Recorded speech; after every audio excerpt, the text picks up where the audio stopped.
റസൂലുള്ളാഹി സ്വല്ലല്ലാഹു അലൈഹി വസല്ലമ തങ്ങളിൽ നിന്ന് തറാവീഹ് നിസ്കാരം കണ്ടുപഠിച്ച സ്വഹാബ, ആ സ്വഹാബത്തില് അല്ലാഹു തആല ഹഖ് ഉമർ റളിയല്ലാഹു അൻഹുവിന്റെ നാക്കിലൂടെ സ്ഥിരീകരിച്ചിരിക്കുന്നു എന്ന് റസൂലുള്ളാഹി സ്വല്ലല്ലാഹു അലൈഹി വസല്ലം പറഞ്ഞു. വളഅൽ ഹഖ ഇന്നല്ലാഹ വളഅൽ ഹഖ അലാ ലിസാനി ഉമർ എന്ന് റസൂലുള്ളാഹി പറഞ്ഞു പരിചയപ്പെടുത്തിയ സയ്യിദുനാ ഉമർ ഇബ്നുൽ ഖത്താബ് റളിയല്ലാഹു അൻഹു നമുക്ക് കാണിച്ചു തന്നു. തറാവീഹ് ജമാഅത്തായിട്ട് നിസ്കരിക്കണം, 20 റക്അത്ത് നിസ്കരിക്കണം. ആ രൂപത്തിൽ തറാവീഹ് ജമാഅത്തായി 20 റക്അത്ത് നിർവഹിച്ച് അവരോടൊപ്പം സ്വർഗത്തിലേക്ക് പോകാൻ നമ്മൾ നോക്കുക. എന്നിട്ട് പിന്നെ അവിടെ അങ്ങനെ ആശയക്കുഴപ്പങ്ങൾ ഉണ്ടാക്കി കൂടല്ല വേണ്ടത്. ഇതിലേക്ക് ഞാൻ വരുന്നില്ല. ഞാൻ നേരത്തെ പറഞ്ഞു, പ്രമാണങ്ങൾ, ഓരോ കാര്യങ്ങൾക്കും കർമ്മങ്ങൾക്കും പ്രമാണങ്ങൾ പറഞ്ഞ് സ്ഥിരീകരിക്കാൻ ഒരുങ്ങിയാൽ അത് സ്വാഭാവികമായിട്ട് ഏതേ ഒന്നേ പറയാൻ പറ്റുള്ളൂ. ഇന്നെല്ലാം കൂടെ പറയേണ്ട ഒരു ദിവസം. അപ്പോൾ അതുകൊണ്ട് ഒരു 4-5 കാര്യങ്ങളും നോമ്പിൽ പ്രധാനമായി ചെയ്യാൻ പറഞ്ഞു. ഒരാൾക്കിത് ചെയ്യണം തോന്നിയാൽ ഇത്രയും കഷ്ടപ്പെട്ട് ഈ 2 ദിവസത്തെ പരിപാടി ഇവിടെ സംഘടിപ്പിച്ച സംഘാടകരും അവർക്ക് മുതലായി. ഇത്രയും ദൂരം താണ്ടി വന്ന് ഇവിടെ പ്രസംഗിച്ച എനിക്ക് മുതലായി. ഈ സദസ്സിൽ വന്നിരുന്ന് സഹകരിച്ച നിങ്ങൾക്കൊക്കെ മുതലായി. അതിനാരെങ്കിലും ഒരു 4 ആളെങ്കിലും മാറണം. അള്ളാഹു നല്ല മനസ്സ് തരട്ടെ. മാറാനുള്ള നല്ല മനസ്സുള്ളവരുടെ കൂട്ടത്തിൽ അള്ളാഹു നമ്മെ പെടുത്തി തരട്ടെ. നിസ്കരിക്കാത്ത, തറാവീഹ് നിസ്കരിക്കാത്ത ഒരു നോമ്പുണ്ടായി. ചില മനുഷ്യന്മാരുണ്ട് നോമ്പൊക്കെ കറക്റ്റ് ആയിരിക്കും, നിസ്കാരത്തിന്റെ കാര്യത്തിൽ ഫർളടക്കം നോമ്പ് റമദാൻ മാസത്തിൽ പോലും ഫർള് നിസ്കാരം ഖളാക്കുന്ന ആളുകളുണ്ട്. റമദാൻ മാസത്തിൽ ഒരു കാലത്തും ഉണ്ടാവാൻ പാടില്ല. റമദാൻ മാസത്തിൽ പോലും ഫർള് നിസ്കാരം ഖളാ ആക്കുക എന്ന് പറഞ്ഞാൽ, അല്ലെങ്കിൽ ഉപേക്ഷിക്കുക എന്ന് പറഞ്ഞാല്, ഈ നോമ്പൊക്കെ ഞാൻ ഇന്നലെ പറഞ്ഞതുപോലെ ജീവൻ പോയിട്ട് ഒരനക്കം പോലും ഉണ്ടാവില്ല. ഈ നോമ്പിന് ജീവനില്ലാത്ത നോമ്പാ നമ്മൾ നോക്കുന്നതെന്ന് പറഞ്ഞു. ഒരു ചെറിയൊരു അനക്കം ഉണ്ടാവില്ല. തീർത്തും ജഡവൽക്കരിക്കപ്പെട്ട നോമ്പാണ്. വൽക്കരിക്കാത്ത നോമ്പ്. നിസ്കരിക്കണം, 5 നേരവും നിസ്കരിക്കണം. പരമാവധി റമദാൻ മാസത്തിൽ ജമാഅത്തായിട്ട് തന്നെ നിസ്കരിക്കാൻ നോക്കുക. പ്രിയപ്പെട്ട സുഹൃത്തുക്കളെ, തറാവീഹ് നിസ്കരിക്കുക, 20 റക്അത്ത് നിസ്കരിക്കുക. അല്ലാഹു റബ്ബുൽ ഇസ്സത്ത് നമ്മുടെ പാപങ്ങൾ പുറത്തു തരണം എന്ന നല്ല മനസ്സോടെ ആ കൂലി പ്രതീക്ഷിച്ചുകൊണ്ട്, വഹ്തിസാബൻ, കൂലി പ്രതീക്ഷിച്ചുകൊണ്ട് നിസ്കരിക്കുമ്പോഴാണ് അത് ലഭിക്കുന്നതെന്ന് റസൂലുള്ളാഹി പറഞ്ഞു. തറാവീഹ് നിസ്കരിക്കുമ്പോൾ ആദ്യമായിട്ട് തറാവീഹിന് നിയ്യത്ത് വെക്കുന്നതിന്റെ മുമ്പ് നിങ്ങളുടെ മനസ്സിലുണ്ടാവട്ടെ, പഠിച്ചോനെ, ഞാനിതാ ഈ റമദാൻ മാസത്തിലെ തറാവീഹ് ഒന്നൊഴിയാതെ നിസ്കരിക്കാൻ തീരുമാനിച്ചിരിക്കുന്നു. എന്റെ മുൻകഴിഞ്ഞു പോയ പാപങ്ങളൊക്കെ നീ എനിക്ക് പുറത്തു തരണം. മനസ്സുകൊണ്ടൊരു പ്രാർത്ഥന. അത് കഴിഞ്ഞിട്ട് നിസ്കരിക്കുക. പടച്ചോൻ നമ്മളെ ഖായിബാക്കൂല, ഉറപ്പാണ് ആ കാര്യം. അങ്ങനെ തറാവീഹ് നിസ്കാരം എല്ലാവരും നിർവഹിക്കുക. സഹോദരിമാർ, വീട്ടിൽ നിന്ന് പുറത്തിറങ്ങേണ്ട ഒരു ചുറ്റുപാടില്ലാത്തവരായതുകൊണ്ട്, ആരാധനയ്ക്ക് ഏറ്റവും നല്ലത് പെണ്ണിന് വീടാണ് എന്നതുകൊണ്ട്, അള്ളാഹുവിന്റെ ഹബീബ് സല്ലല്ലാഹു അലൈഹി വസല്ലം ബുയൂത്തുഹുന്ന ഖൈറുൽ ലഹുന്ന എന്ന് പഠിപ്പിച്ചതുകൊണ്ട് നിങ്ങൾ നിങ്ങളുടെ വീട്ടിലിരിക്കുക. എന്നിട്ട് നിങ്ങൾ നിസ്കരിക്കുക. 2 റക്അത്ത് നിസ്കരിച്ച് സലാം വീട്ടുക, പിന്നെയും 2 റക്അത്ത് നിസ്കരിച്ച് സലാം വീട്ടുക. അങ്ങനെ 10 വട്ടം ഈ 2 റക്അത്ത് നിസ്കരിച്ച് സലാം വീട്ടിയാൽ 20 റക്അത്ത് നിസ്കാരമായി. തറാവീഹിൽ നിന്നുള്ള 2 റക്അത്ത് സുന്നത്ത് ഞാൻ നിസ്കരിക്കുന്നു എന്ന് നിയ്യത്ത് ചെയ്തിട്ട് ഓരോ സമയത്തും തക്ബീറത്തുൽ ഇഹ്റാം ചൊല്ലുക. എന്നിട്ട് തറാവീഹ് നിസ്കരിച്ച് 20 റക്അത്തും നിസ്കരിച്ച് പടച്ചവനോട് ദുആരക്കുക. ഒരു ഫാത്തിഹ, ഒരു സൂറത്തും ഓരോ റക്അത്തിലും ഓതുക. എന്നിട്ട് 20 റക്അത്ത് നിസ്കരിക്കുക. സഹോദരിമാരെ, ഇതൊരു പ്രയാസമുള്ള കാര്യമല്ല. 20 റക്അത്ത് തറാവീഹ് നിസ്കരിക്കാൻ പരമാവധി വേണ്ടത് അരമണിക്കൂർ സമയ. അരമണിക്കൂർ സമയ വേണ്ടത്. ചിലയിടങ്ങളിലൊക്കെ ഖത്തും തീർത്തോതും 30 ദിവസങ്ങളിലായിട്ട്. സാധാരണ ബഹുമാനപ്പെട്ട കർമ്മശാസ്ത്ര പണ്ഡിതന്മാരൊരു മസ്അല പറയുന്നത് കാണാം. ഒരു സൂറത്ത് മുഴുവൻ ഓതലോ നല്ലത്, അതോ ചില ആയത്തുകൾ ഓതലോ നല്ലത്? സൂറത്ത് മുഴുവനാക്കി ഓതാൻ കഴിയുമെങ്കിൽ അതാണ് കൂടുതൽ അഫ്ളൽ, ശ്രേഷ്ഠം എന്ന് പണ്ഡിതന്മാർ പറയുന്നു. അപ്പൊ സ്വാഭാവികമായിട്ട് നമുക്ക് ഈ ഹാഫിളീങ്ങളൊക്കെ നിന്ന് നിസ്കരിക്കുന്ന സ്ഥലത്തൊക്കെ ഒരു ചെറിയ സംശയം വരും. കാരണം അവിടെ ഇപ്പൊ സൂറത്ത് പൂർത്തിയാക്കി ഓതാൻ കഴിയുമല്ലോ ഓരോ റക്അത്തിനും. എന്നാലോ ഈ ചെറിയ അലംതറ കൈഫ 2 വട്ടം അങ്ങോട്ടും ഇങ്ങോട്ടും അടിക്കുന്നവരാണ് അഫ്ളൽ എന്ന് പറയാൻ മനസ്സിന് വിഷമമുണ്ട്. അതുകൊണ്ടാണ് ബഹുമാനപ്പെട്ട ഫുഖഹാക്കള് ഒരു സൂറത്ത് മുഴുവൻ പൂർത്തിയാക്കി ഓതലാണ് ഭാഗികമായി ഓതുന്നതിനേക്കാൾ നല്ലത് എന്ന് പറഞ്ഞിടത്ത് ഉടനെ തന്നെ പറഞ്ഞിട്ടുണ്ട്, തറാവീഹിൽ ഖത്തം തീർക്കാൻ ഉദ്ദേശിക്കുന്ന ആൾക്കൊഴികെ അയാൾക്ക് ഭാഗികമായ ഓതലാണ് അഫ്ളൽ. അയാൾ ഭാഗികമായ ഓതലാണ് അഫ്ളൽ. അയാൾ ഒരു മാസം കൊണ്ട് മുഴുവനായിട്ട് റമദാനിൽ ഖത്തം തീർക്കാൻ ഉദ്ദേശിക്കുകയാണ്. അപ്പൊ ഒരു ജുസ് ഒരു ദിവസം പാരായണം ചെയ്യും. അത് നല്ല ശൈലിയാണ്. അത്തരം പള്ളികൾ, അത്തരം സദസ്സുകളൊക്കെ ഉണ്ടെങ്കിൽ അവിടെയൊക്കെ പോകാം, പങ്കെടുക്കാം. അത് നമുക്ക് കൂടുതൽ പുരോഗതി ഉണ്ടാകുകയെ ചെയ്യുള്ളൂ. അതുകൊണ്ട് അള്ളാഹു നമ്മളെ നന്നാക്കി തരട്ടെ, നല്ലത് ചെയ്യാനുള്ള മനസ്സ് നമുക്ക് നൽകട്ടെ. എന്നാൽ ഇത് പലപ്പോഴും സഹിക്കാത്ത ഒരവസ്ഥ അല്ലേ? ഒരല്പം ഖുർആൻ നീട്ടി ഓതിയാൽ അതിന് മഹത്വമാണ് നിസ്കാരത്തില്. പക്ഷെ അങ്ങനെ കുറച്ചൊന്ന് നീട്ടി ഖുർആൻ പാരായണം ചെയ്യുമ്പോഴേക്ക് അത് ചടച്ചു പോകുന്നവർ എനിക്കറിയാം. എന്റെ സ്വന്തം നാട്ടിൽ കഴിഞ്ഞ വർഷമാണ് ഒരു ഹാഫിളിനെ ഇമാമത്തിന് നിശ്ചയിച്ചത്. ഹാഫിൾ ഓതാൻ തുടങ്ങിയപ്പോ, നിസ്കാരമൊക്കെ കഴിഞ്ഞിട്ട് പുറത്തിറങ്ങിയപ്പോ കാരണന്മാർ പറയാൻ തുടങ്ങി, ഞമ്മക്ക് നല്ലത് പഴയ അലന്തര കൈഫ് തന്നെയാണ്, കാരണം സമയം കുറച്ച് പിടിച്ചു, അതാ പ്രശ്നം. നേരെ മറിച്ചൊരു ഗാനമേളയാണെങ്കിൽ ആ ഗാനമേളക്ക് ചെവി കൊടുക്കുമ്പോഴും കണ്ണു കൊടുക്കുമ്പോഴും ഒറ്റ നിർത്തും. തലയൊന്നും ഇങ്ങോട്ട് ചിരിക്കുക പോലുമില്ല. നേരം വെളുക്കോളും വേണമെങ്കിൽ ഒരു കുഴപ്പമുണ്ടാവില്ല. നല്ലതിനോടെ നമുക്ക് വൈമുഖ്യമുള്ളൂ, നല്ലതിനോടെ ഈ വൈമുഖ്യം തോന്നുന്നുള്ളൂ. അതേസമയം തിന്മയുടെ പക്ഷത്ത് നാം ആളായി നിന്നു കൊടുക്കുകയാണ്, തിന്മയോട് കൂടുതൽ ആഭിമുഖ്യം കാണിക്കുകയാണ്. ഈ അവസ്ഥയിൽ നിന്ന് നമ്മൾ മാറണം. നന്മയോട് ഹരം, നന്മയിൽ ഹരം, ഈ ഒരവസ്ഥ ഉണ്ടായിത്തീരണം. എനിക്ക് ഹോബിയാക്കപ്പെട്ടിരിക്കുന്നു. ബഹുമാനപ്പെട്ട സിദ്ദീഖ് റളിയല്ലാഹു അൻഹു, ഉമർ റളിയല്ലാഹു അൻഹു, ഉസ്മാൻ റളിയല്ലാഹു അൻഹു, അലി ഇബ്നു അബീ ത്വാലിബ് റളിയല്ലാഹു അൻഹു, ഹബീബുനാ മുഹമ്മദുർ റസൂലുള്ളാഹി, ഇവരൊക്കെ പറഞ്ഞു ഒരു ദിവസം കുറെ അവരവരുടെ ഹോബികൾ, താല്പര്യങ്ങൾ ഇങ്ങനെ എണ്ണി. ഹുബ്ബിബൈലയ്യ ഹുബ്ബിബൈലയ്യ ഹുബ്ബിബൈലയ്യ എന്ന് പറഞ്ഞാൽ കുറെ അങ്ങോട്ടാകുമ്പോ നന്മ ഒരു രസമായിട്ട് ഇങ്ങോട്ട് മാറും. അങ്ങനെ എല്ലാ നന്മകളോടും താല്പര്യമുള്ള കൂട്ടത്തിൽ ഇയാളുടേതായി നിർണയിക്കാൻ പറ്റുന്ന ചില ഹോബികൾ ഉണ്ടാകും. അങ്ങനെ ഉണ്ടാകും. ചിലർക്ക് ഗ്രന്ഥരചനയായിരിക്കും, ചിലർക്ക് സംഘടനാ പ്രവർത്തനമായിരിക്കും, ചിലർക്ക് ഖുർആൻ പാരായണമായിരിക്കും. എല്ലാ നന്മയും ചെയ്യും. അക്കൂട്ടത്തിൽ ചിലതിനോടൊരു പ്രത്യേക താല്പര്യം, ചെയ്തിട്ട് മടുക്കൂല. ഏതും നല്ലതാണ്. ഏതെങ്കിലും ഒരു മാർഗം നമുക്കായിട്ടുണ്ടാവണം. അതുകൊണ്ടാണ് സ്വഹാബത്ത് ഓരോരുത്തരും ഇങ്ങനെ പറഞ്ഞപ്പോൾ എല്ലാവരും ഒന്നല്ല പറഞ്ഞത്, എല്ലാവരും വ്യത്യസ്ത പറഞ്ഞത്. ഞാൻ വ്യത്യസ്ത വിഷയങ്ങളാ പറഞ്ഞത്. ഞാനത് നേരത്തെ പറഞ്ഞതുപോലെ അതിലേക്കൊന്നും ഇപ്പൊ കടക്കാൻ ഉദ്ദേശിക്കുന്നില്ല. കൂട്ടത്തിൽ അങ്ങോട്ട് പറഞ്ഞു എന്ന് മാത്രം. അപ്പൊ നമുക്കും ഉണ്ടാവണം നല്ല വഴിയിൽ നിന്ന് ഏതെങ്കിലുമൊക്കെ ഒന്ന് രണ്ട് ഹോബികൾ. സ്വലാത്ത് ചെല്ലൽ ഹോബിയാവണം, അല്ലെങ്കിൽ ദീനിനു വേണ്ടി പ്രവർത്തിക്കുന്നത് ഹോബിയാവണം, അധ്യാപനം ഹോബിയാവണം, പ്രസംഗം ഹോബിയാകാം. ഇങ്ങനെ നമുക്ക് താല്പര്യമുള്ള എന്തെങ്കിലും ഒരു കേസ്, അത് അള്ളാഹു പൊരുത്തപ്പെടുന്ന എന്തെങ്കിലും ഒന്നായാൽ ജീവിതാന്ത്യം വരെ അത് ഉണ്ടായിക്കൊണ്ടിരിക്കും. അതിന് നമ്മൾ അറിയാതെ പ്രതിഫലം ഇങ്ങനെ വർദ്ധിച്ചു വർദ്ധിച്ചു വർദ്ധിച്ചു വരും. അവസാനം അതിന്റെ പ്രതിഫലം ഒന്നടങ്കം കാണുമ്പോൾ നമ്മുടെ മനസ്സ് കുളിരണി. അള്ളാഹു ആ ഒരു അവസ്ഥ നമുക്കുണ്ടാക്കി തരട്ടെ. നമ്മുടെ സഹോദര സഹോദരിമാർക്ക് എല്ലാവർക്കും അള്ളാഹു അത് നൽകട്ടെ. ആമീൻ എന്ന് ദുആ ചെയ്യുകയാണ്. പ്രിയപ്പെട്ട സഹോദരന്മാരെ, ഞാൻ പറഞ്ഞു വന്നത് റമദാനിൽ സുദീർഘമായി പാരായണം ചെയ്ത് തറാവീഹ് നിസ്കരിക്കാൻ കഴിയുമെങ്കിൽ നിസ്കരിക്കണം. എന്തായാലും തറാവീഹ് നിസ്കരിക്കണം. പക്ഷെ നീട്ടി ഓതി നിസ്കരിക്കാൻ പറ്റുമെങ്കിൽ അങ്ങനെ നിസ്കരിക്കണം. എന്നിട്ട് പരമാവധി പടച്ച റബ്ബിന്റെ പാപമോചനം നമ്മൾ വാങ്ങിവെക്കണം. ഇതിനു വേണ്ടിയുള്ള അവസരമുണ്ടാക്കണം. ഇതാണ് റമദാൻ മാസത്തിൽ ചെയ്യാനുള്ള വളരെ പ്രധാനപ്പെട്ട മറ്റൊരു കർമ്മം.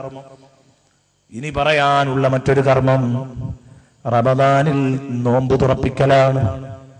റസൂലുള്ളാഹി സ്വല്ലല്ലാഹു അലൈഹി വസല്ലമ തങ്ങൾ പറഞ്ഞു, മൻ ഫത്തറ സായിമാ,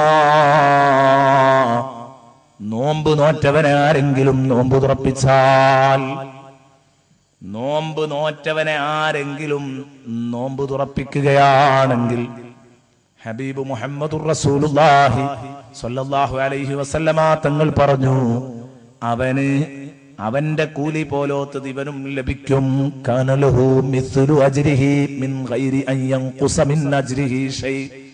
മറ്റേയാളുടെ പ്രതിഫലം ഒട്ടും ചുരുങ്ങാതെ അയാൾക്ക് അല്ലാഹു നോമ്പ് നോറ്റതിന് കൊടുക്കാൻ കരുതിയ പ്രതിഫലം അതുപോലത്തെ ഒരു പ്രതിഫലം നോമ്പ് തുറപ്പിച്ച നിനക്കും നൽകും. നോമ്പ് തുറപ്പിക്കുക എന്നതിന് വലിയ മഹത്വമുണ്ട്.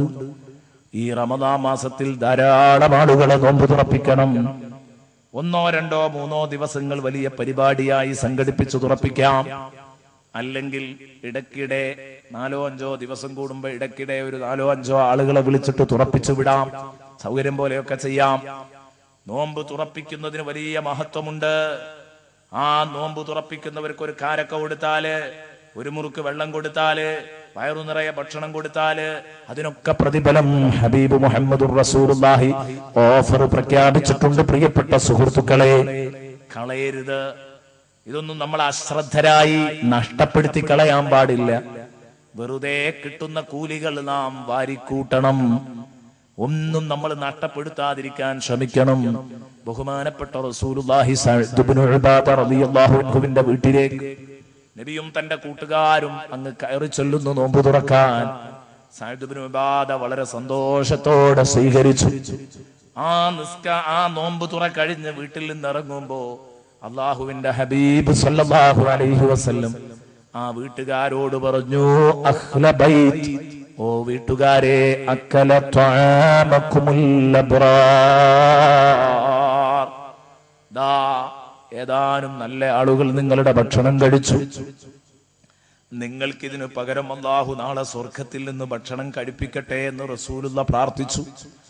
റസൂലുള്ളാഹി തങ്ങൾ അനുമോദിച്ചിട്ട് തിരിച്ചു പോരുന്നു. നോമ്പ് തുറപ്പിക്കുന്നതിന് വലിയ പ്രതിഫലമുണ്ട്. പക്ഷേ നോമ്പ് തുറപ്പിക്കുക എന്നത് വളരെ പ്രതിഫലാർഹമായ ഒരു സുന്നത്താണ്.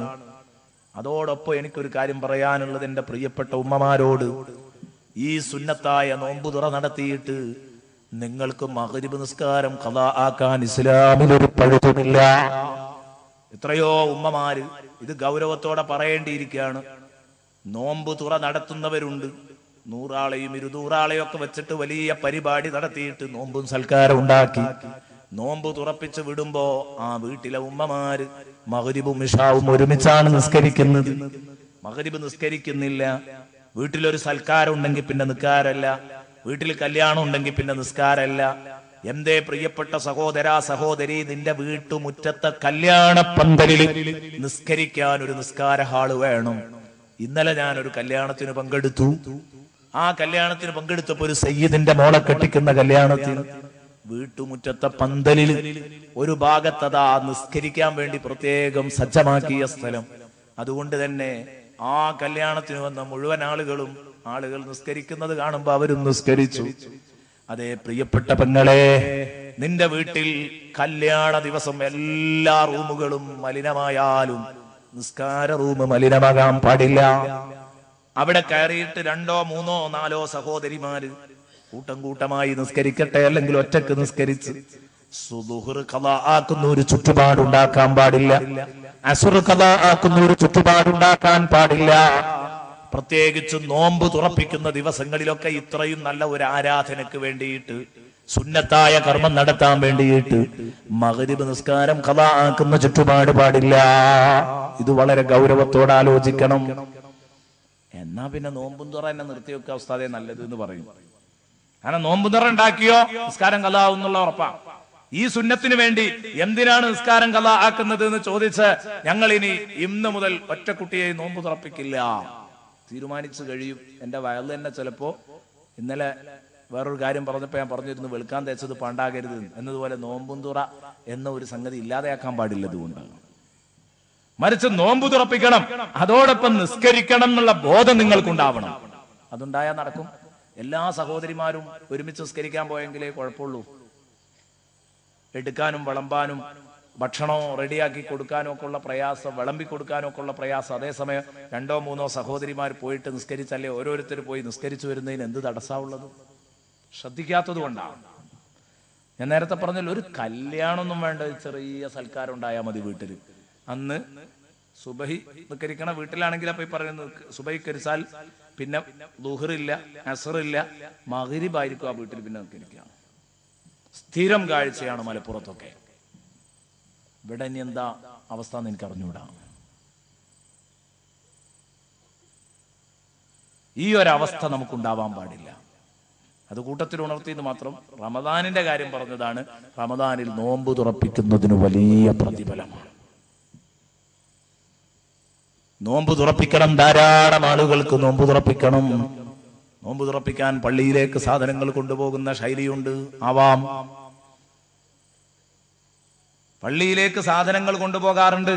നോമ്പ് തുറപ്പിക്കാൻ ഒരുപാട് ആളുകൾക്ക് നോമ്പ് തുറപ്പിക്കാൻ കഴിയും. ചെറിയ മുടക്കിൽ ഒരുപാട് ആളുകളെ തുറപ്പിക്കാൻ പറ്റും. ആവാം, ഓരോരുത്തരുടെയും ഹിതം പോലെയൊക്കെ ആവാം. നോമ്പ് തുറ ഉണ്ടാകുന്ന സമയത്ത് പുരുഷന്മാരും നിസ്കാരം ഖളായി പോകുന്നത് ശ്രദ്ധിക്കണം. കൂട്ടത്തിൽ ചില ആളുകളുണ്ട്, നിസ്കാരം ഖളാക്കാനാകൂല എന്ന് പറഞ്ഞിട്ട് ഇവരങ്ങോട്ട് നിസ്കാരം കണ്ട് ലെവലാക്കിയിട്ട് പുരയിലെ പെണ്ണുങ്ങളെ കാര്യം വളരെ അപകടത്തിലേക്ക് നീക്കുന്നവരും ഉണ്ടാവും. വീട്ടിലൊക്കെ ആകുമ്പോൾ പെട്ടെന്ന് ഭക്ഷണം കഴിച്ച് ശേഷം നിസ്കരിക്കുന്ന പരിപാടിയാണെങ്കിൽ അങ്ങനെ നോക്കാം. അല്ലെങ്കിൽ ആ വീട്ടിലെ പെണ്ണുങ്ങളും കൂടെ നിസ്കരിക്കണം. പെണ്ണുങ്ങൾ അകത്ത് വെച്ച് അവരുടെ നിസ്കാരം നിർവഹിക്കണം. അല്ലെങ്കിൽ സംഗതി അപകട. കാരണം നമ്മളിവിടെ നിസ്കരിച്ചൊക്കെ പിന്നെ ഭക്ഷണം കഴിച്ചൊക്കെ പോരുമ്പോഴേക്ക് ഇശാ കൂടും. അവരുടെ നിസ്കാരം അവ്വൽ വക്തിന് കിട്ടൂല എന്നല്ല, ഖളാ തന്നെ ആവും. അപ്പൊ ഇത്തരം ഒരു ദുരന്തങ്ങൾ അതൊക്കെയാണ് പഴയ ആലിമീങ്ങളൊക്കെ അത്തരം സംഗതികളിലൊക്കെ ബാങ്ക് കൊടുത്താൽ നോമ്പ് തുറക്കാം, നോമ്പ് തുറന്നാൽ അവരവരുടെ ഏർപ്പാടിന് പള്ളിയിലേക്ക് മറ്റെവിടേക്കെങ്കിലും പോയിട്ട് നിസ്കരിക്കുക. അവിടെ ഒരു നിസ്കാരവും ചട്ടപ്പെട്ടോ ഒരുക്കിയിട്ട് അവർ ആ പെണ്ണുങ്ങളുടെ നിസ്കാരം ബാത്തിലാക്കുന്ന സ്വഭാവക്കാരായിരുന്നില്ല. ഞാൻ അതിനെ എതിർക്കുകയല്ല. ചെയ്യുകയാണെങ്കിൽ അതിന്റെ കോലം പോലെ ചെയ്യണം, അല്ലെങ്കിൽ പ്രശ്നമാണ്. പലപ്പോഴും കണ്ടുവരുന്നത് ഇങ്ങനെയൊക്കെയാണ്. അതുകൊണ്ടാ പറയുന്നത്. അപ്പൊ പറഞ്ഞു വന്നത്, നോമ്പ് തുറ വളരെ പ്രധാനപ്പെട്ട ഒരു സംഗതിയാണ്. ഹദീസിൽ അത്രയും പ്രാധാന്യത്തോടുകൂടെ റസൂലുള്ളാഹി സ്വല്ലല്ലാഹു അലൈഹി വസല്ലം ഉണർത്തിയ കാര്യമാണ്. നബി സ്വല്ലല്ലാഹു അലൈഹി വസല്ലം നോമ്പ് തുറപ്പിച്ചവർക്ക് വേണ്ടി പ്രത്യേകം പ്രാർത്ഥിച്ചിട്ടുണ്ട്. നമ്മളും നോമ്പ് തുറപ്പിച്ചവർക്ക് വേണ്ടി പ്രത്യേകം പ്രാർത്ഥിക്കേണ്ടതാണ്. ഇതൊക്കെ ചെയ്യേണ്ടതാണ്.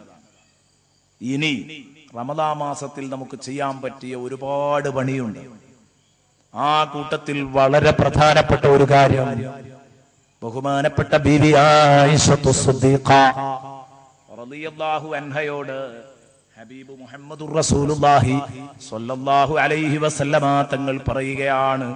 ഹബീബ് തങ്ങള് ആയിഷ ബീവിയോട് പറയുന്നു, ആയിഷ, റമദാൻ മാസത്തിൽ 2-3 സംഗതികൾ നീ അധികരിപ്പിക്കണം, 4 സംഗതികൾ നീ അധികരിപ്പിക്കണം.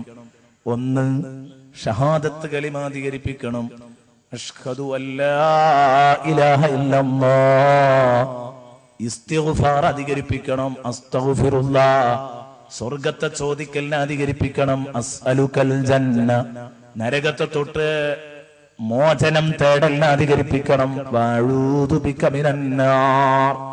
ഇതാണ് നമ്മൾ ചൊല്ലിക്കൊണ്ടിരിക്കുന്ന ദിക്ർ. ഉമ്മമാരെ, ഞാൻ പറയുന്ന ഈ റമദാനിൽ 1,00,000 തവണ ഞാനിത് ചൊല്ലാൻ തീരുമാനിച്ചു എന്ന് മനസ്സറിഞ്ഞ് പറയാൻ ധൈര്യമുള്ള എത്ര പെണ്ണുങ്ങളുണ്ട്?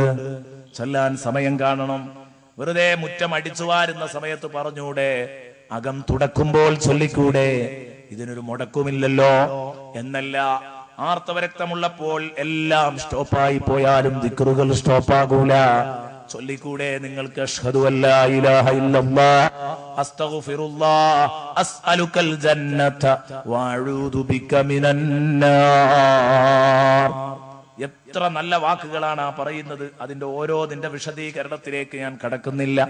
നബിതങ്ങൾ പറഞ്ഞു, ആദ്യത്തെ 10 റഹ്മത്തിന്റെ 10ആണ്, രണ്ടാമത്തെ 10 മഗ്ഫിറത്തിന്റെ 10ആണ്, മൂന്നാമത്തെ 10 ഉത്ഖിന്റെ 10ആണ്. ഒന്നാമത്തെ 10ൽ റഹ്മത്ത് ചോദിക്കണം.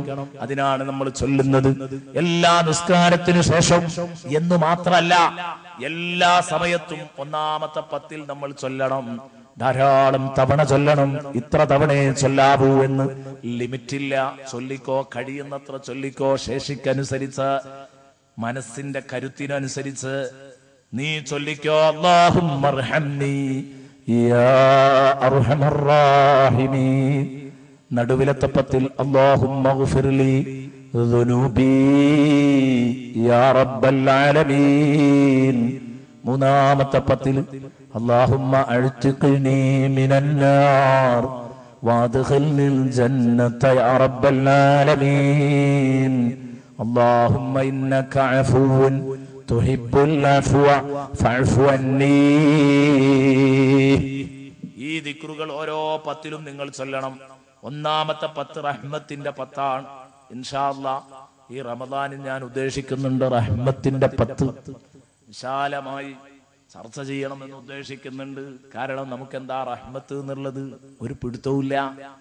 അള്ളാഹുവേ എനിക്ക് കരുണ ചെയ്യണേ എന്ന് പറയുമ്പോ എന്താണ് പടച്ചവന്റെ റഹ്മത്ത്, എത്രയാണ് അതിന്റെ വലുപ്പം, എന്താണ് ഞാൻ ഈ ചോദിക്കുന്നത്, എങ്ങനെയൊക്കെയാണ് എന്നോട് ഇത് ചോദിക്കാൻ പറഞ്ഞത്, ഇതേക്കുറിച്ചൊന്നും നമുക്കൊരു കാഴ്ചപ്പാടുമില്ല.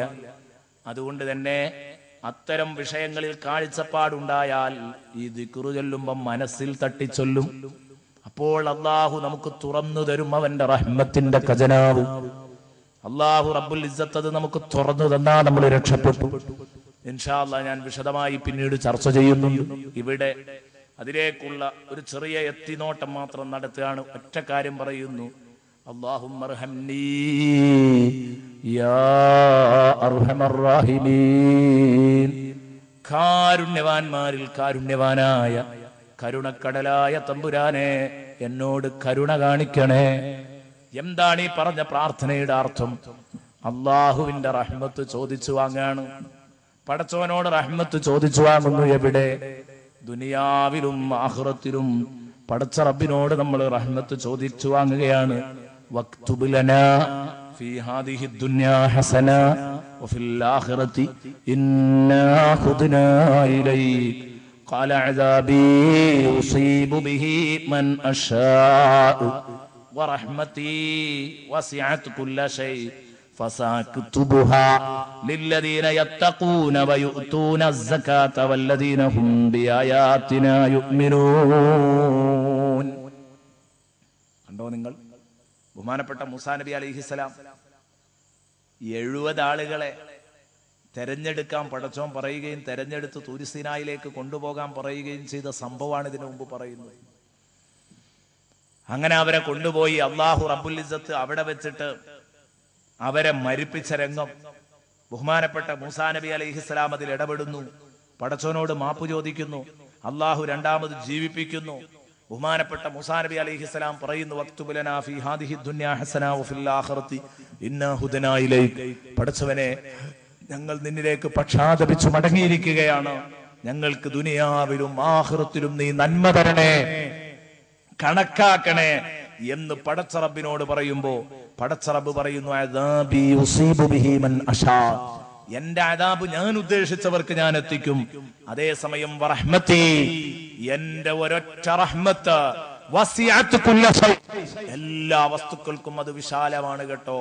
ഫസഅക്തുബുഹാ, ശേഷം ആ റഹ്മത്തിനെ വിശാലമായി ഞാൻ കണക്കാക്കി വെക്കുന്നുണ്ട്. ആർക്ക്? ലില്ലദീന യത്തഖൂന വയുഅ്തൂന സകാ, തഖ്വ കാണിക്കുന്ന ജനങ്ങൾക്ക്, സകാത്ത് കൊടുക്കുന്ന ജനങ്ങൾക്ക്, സാമ്പത്തിക ബാധ്യതകൾ തീർക്കുന്ന ജനങ്ങൾക്ക്, വല്ലദീന ഹും ബിആയാതിനാ യുഅ്മിനൂൻ, നമ്മുടെ കലിമത്തുകളിൽ ആയത്തുകളിൽ വിശ്വസിക്കുന്ന ടീമിന്, അല്ലദീന യത്തബിഊന റസൂലൻ നബിയ്യൽ ഉമ്മിയ്യല്ലദീ യജിദൂനഹു മക്തൂബൻ ഇൻദഹും ഫിത്തൗറാത്തി വൽ ഇൻജീലി യഅ്മുറുഹും ബിൽ മഅറൂഫി വയൻഹാഹും അനിൽ മുൻകർ വയുഹില്ലു ലഹുമുത് ത്വയ്യിബാതി വയുഹർരിമു അലൈഹിമുൽ ഖബായിസ് വയളഉ അൻഹും ഇസ്റഹും വൽ അഗ്ലാൽ അല്ലതീ കാനത് അലൈഹിം. ഈ ഗുണങ്ങളെല്ലാം ഉള്ള മുഹമ്മദുർ റസൂലുള്ളാഹിയെ പിന്തുടർന്ന് ജീവിക്കുകയും ചെയ്യുന്നവർക്ക്, അവർക്ക് വേണ്ടി റഹ്മത്ത് ഞാൻ കരുതി വെക്കും. ശരിക്കും ശ്രദ്ധിച്ചോളൂ. ഞങ്ങൾക്ക് റഹ്മത്ത് നീ കണക്കാക്കണേന്നാ പറഞ്ഞത് മൂസാ നബി അലൈഹിസ്സലാം. വക്തുബ് ലനാ, ഞങ്ങൾക്ക് നീ കണക്കാക്കണം റഹ്മത്ത്, ദുനിയാവിലും ആഖിറത്തിലും റഹ്മത്ത് നീ കണക്കാക്കി വെക്കാൻ. അപ്പൊ അല്ലാഹു തആല പറഞ്ഞു, എന്റെ ഒരൊറ്റ റഹ്മത്ത് ഈ ഭൂമി ലോകത്തേക്ക് ആകെ വിശാലാണ്, ബാക്കിയുള്ളത് ഞാൻ പരലോകത്തേക്ക് അവിടെ കരുതി വെക്കും. നോക്ക് നിങ്ങൾ, ഞങ്ങൾക്ക് റഹ്മത്ത് തരണേന്ന് ദ്വാരക്കല്ല ചെയ്തത്, വക്തുബ് ലനാ, ഞങ്ങൾക്ക് കണക്കാക്കി തരണം. ഫീ ഹാദിഹി ദുനിയാ ഹസന വഫിൽ ആഖിറ, രണ്ട് ലോകത്തേക്കും ആവശ്യമായ അത്ര കണക്കാക്കിക്കളാം. പടച്ചോന്റെ മറുപടി, എന്റെ ഒരൊറ്റ റഹ്മത്ത് വിശാലമാണ്. ഇമാം ബുഖാരി റിപ്പോർട്ട് ചെയ്യുന്ന ഒരു ഹദീസ് നിങ്ങൾ വായിക്കുക. ഖലഖല്ലാഹു റഹ്മത യൗമ ഖലഖഹാ മിഅത റഹ്മ. നബി സല്ലല്ലാഹു അലൈഹി വസല്ലം പറയുന്ന, റഹ്മത്തിനെ അല്ലാഹു പടച്ച നാളില്, അനുഗ്രഹം, ആ അനുഗ്രഹത്തെ അല്ലാഹു പടച്ചപ്പോൾ പടച്ച നാളിൽ, അല്ലാഹുവിന്റെ പടപ്പാണല്ലോ റഹ്മത്ത്, കാരുണ്യം എന്ന് പറയുന്നത്, കരുണ എന്ന് പറയുന്നത്, അനുഗ്രഹം എന്ന് പറയുന്നത്. അതിനെ പടച്ച റബ്ബ് പടച്ച നാളില് ഖലഖഹാ മിഅത റഹ്മ, അതിനെ പടച്ചോൻ പടച്ചത് എത്രയായിട്ടാണ്? 100 അംശമായിട്ടാണ്, 100 ഭാഗമായിട്ടാ പടച്ചത്. എന്നിട്ട് പടച്ച റബ്ബ് 99 റഹ്മത്ത് റബ്ബിന്റെ അടുത്ത് സ്റ്റോക്ക് ചെയ്തു, പിടിച്ചു വെച്ചു, അത് വിട്ടു തന്നിട്ടില്ല.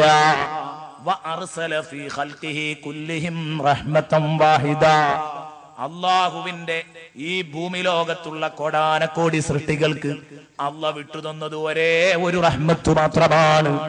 എല്ലാ ജീവജാലങ്ങൾക്കുമായി, മനുഷ്യർക്കും ജന്തുക്കൾക്കും പ്രാണികൾക്കും എല്ലാം കൂടെ ആയിട്ട് ഒരൊറ്റ റഹ്മത്താണ് അള്ളാഹ് നൽകിയത്. അവിടെയാണ് നിങ്ങൾ ആലോചിക്കേണ്ടത്. ഒറ്റ റഹ്മത്ത് നൽകി 99 അവിടെ എടുത്തു വെച്ചു. ഇതെന്തിനാ എടുത്തു വെച്ചത് എന്ന് പറഞ്ഞില്ല. ഇമാം ബുഖാരിയുടെ ഹദീസിൽ ഇത് കാണാം, റിപ്പോർട്ടിൽ ഇത് കാണാം. എന്നാൽ ഇമാം മുസ്ലിം ഈ ഹദീസ് ഉദ്ധരിക്കുമ്പോൾ ഒരു വാക്കും കൂടെ കൂട്ടുന്നു. എടുത്തു വെച്ച 99 എണ്ണമില്ലേ, അതെന്തിനാണ്? അർഹമു ബിഹാ ഇബാദി യൗമൽ ഖിയാമ. അല്ലാഹു റബ്ബുൽ ഇസ്സത്ത് എന്റെ അടിമകൾക്ക്, നബിയെ, ഞാൻ ഖിയാമത്ത് നാളിൽ അനുഗ്രഹം ചൊരിഞ്ഞു കൊടുക്കാനാണ് ഈ 99 എടുത്തു വെച്ചത് കേട്ടോ. ഈ ഭൂമിയിൽ ഒരു മനുഷ്യന് എത്ര തന്നെ സുഖ സൗകര്യങ്ങൾ കൊടുത്താലും, എത്ര വലിയ ആരോഗ്യം കൊടുത്താലും, എത്ര വലിയ സ്വാധീനം കൊടുത്താലും, അത് എന്റെ ഒരു റഹ്മത്തിന്റെ പൊട്ടും തെല്ലും മാത്രമാണ്. കാരണം ഈ ഭൂമിയിലേക്ക് ആകെ അള്ളാഹു ഇറക്കിയത് ഒരൊറ്റ റഹ്മത്ത് മാത്രമാണ്. 99 അള്ളാഹുവിടെ കരുതി വെച്ചിരിക്കുകയാണ്. അതെന്തിന്? ആഖിറത്തിൽ മുത്തഖീങ്ങളായ ജനങ്ങളെ സുഖിപ്പിക്കാൻ. മുഅ്മിനീങ്ങളെ, എന്തൊരു സന്തോഷമുണ്ട് നമുക്ക്.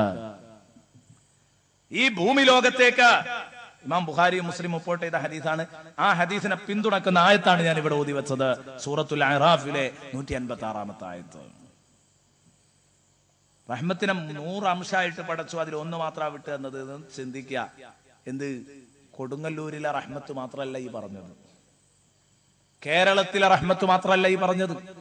ഇന്ത്യ മഹാരാജ്യത്തിന്റെ റഹ്മത്ത് എത്രയെന്ന് കണക്കാക്കാൻ പറ്റുമോ? അള്ളാഹു ഇന്ത്യ മഹാരാജ്യത്ത് ചെയ്തിരിക്കുന്ന അനുഗ്രഹം എത്രയെന്ന് നമുക്ക് കണക്കാക്കാൻ പറ്റുമോ? എന്തിനാ ഇതൊക്കെ പറയുന്നില്ലേ? നമ്മള് സ്വന്തം വീട്ടില് നമ്മളടുത്ത് എത്രയുള്ളതെന്ന് ചിലപ്പോൾ അറിഞ്ഞേക്കാം. മിതമായ കാശുകാരൊക്കെ ആണെങ്കിൽ അവർക്ക് അറിയും. ലിമിറ്റഡ് കാശുകാരാണെങ്കിൽ അവർക്ക് അറിയും. നേരെ മറിച്ച് നമ്മളെ ജ്യേഷ്ഠന്റെ കയ്യിൽ, അനുജന്റെ കയ്യിൽ, ഉമ്മാന്റെ കയ്യിൽ, ഉപ്പാന്റെ കയ്യിൽ, ഇവരൊക്കെ കയ്യിലെല്ലാം കൂടെ ഈ വീട്ടിലിപ്പോ എത്ര ഉണ്ട് റഹ്മത്ത് എന്ന് പറയാൻ പോലും നമുക്ക് കഴിയൂല. അതെന്നെ കൂട്ടിയാൽ വലിയൊരു സംഖ്യ ഉണ്ടാകും, വലിയ സൗകര്യങ്ങൾ ഉണ്ടാകും. അവിടെയാ നിങ്ങൾ ചിന്തിക്കേണ്ടത്. നമ്മുടെ വീട്ടിലല്ല, നമ്മുടെ നാട്ടിലല്ല, നമ്മുടെ പഞ്ചായത്തിലല്ല, അങ്ങനെ അങ്ങനെ അങ്ങനെ അങ്ങനെ കടന്നു പോവുകയാണ്. നമ്മുടെ ജില്ലയിലല്ല, നമ്മുടെ സ്റ്റേറ്റിലല്ല, നമ്മുടെ രാഷ്ട്രത്തിലല്ല.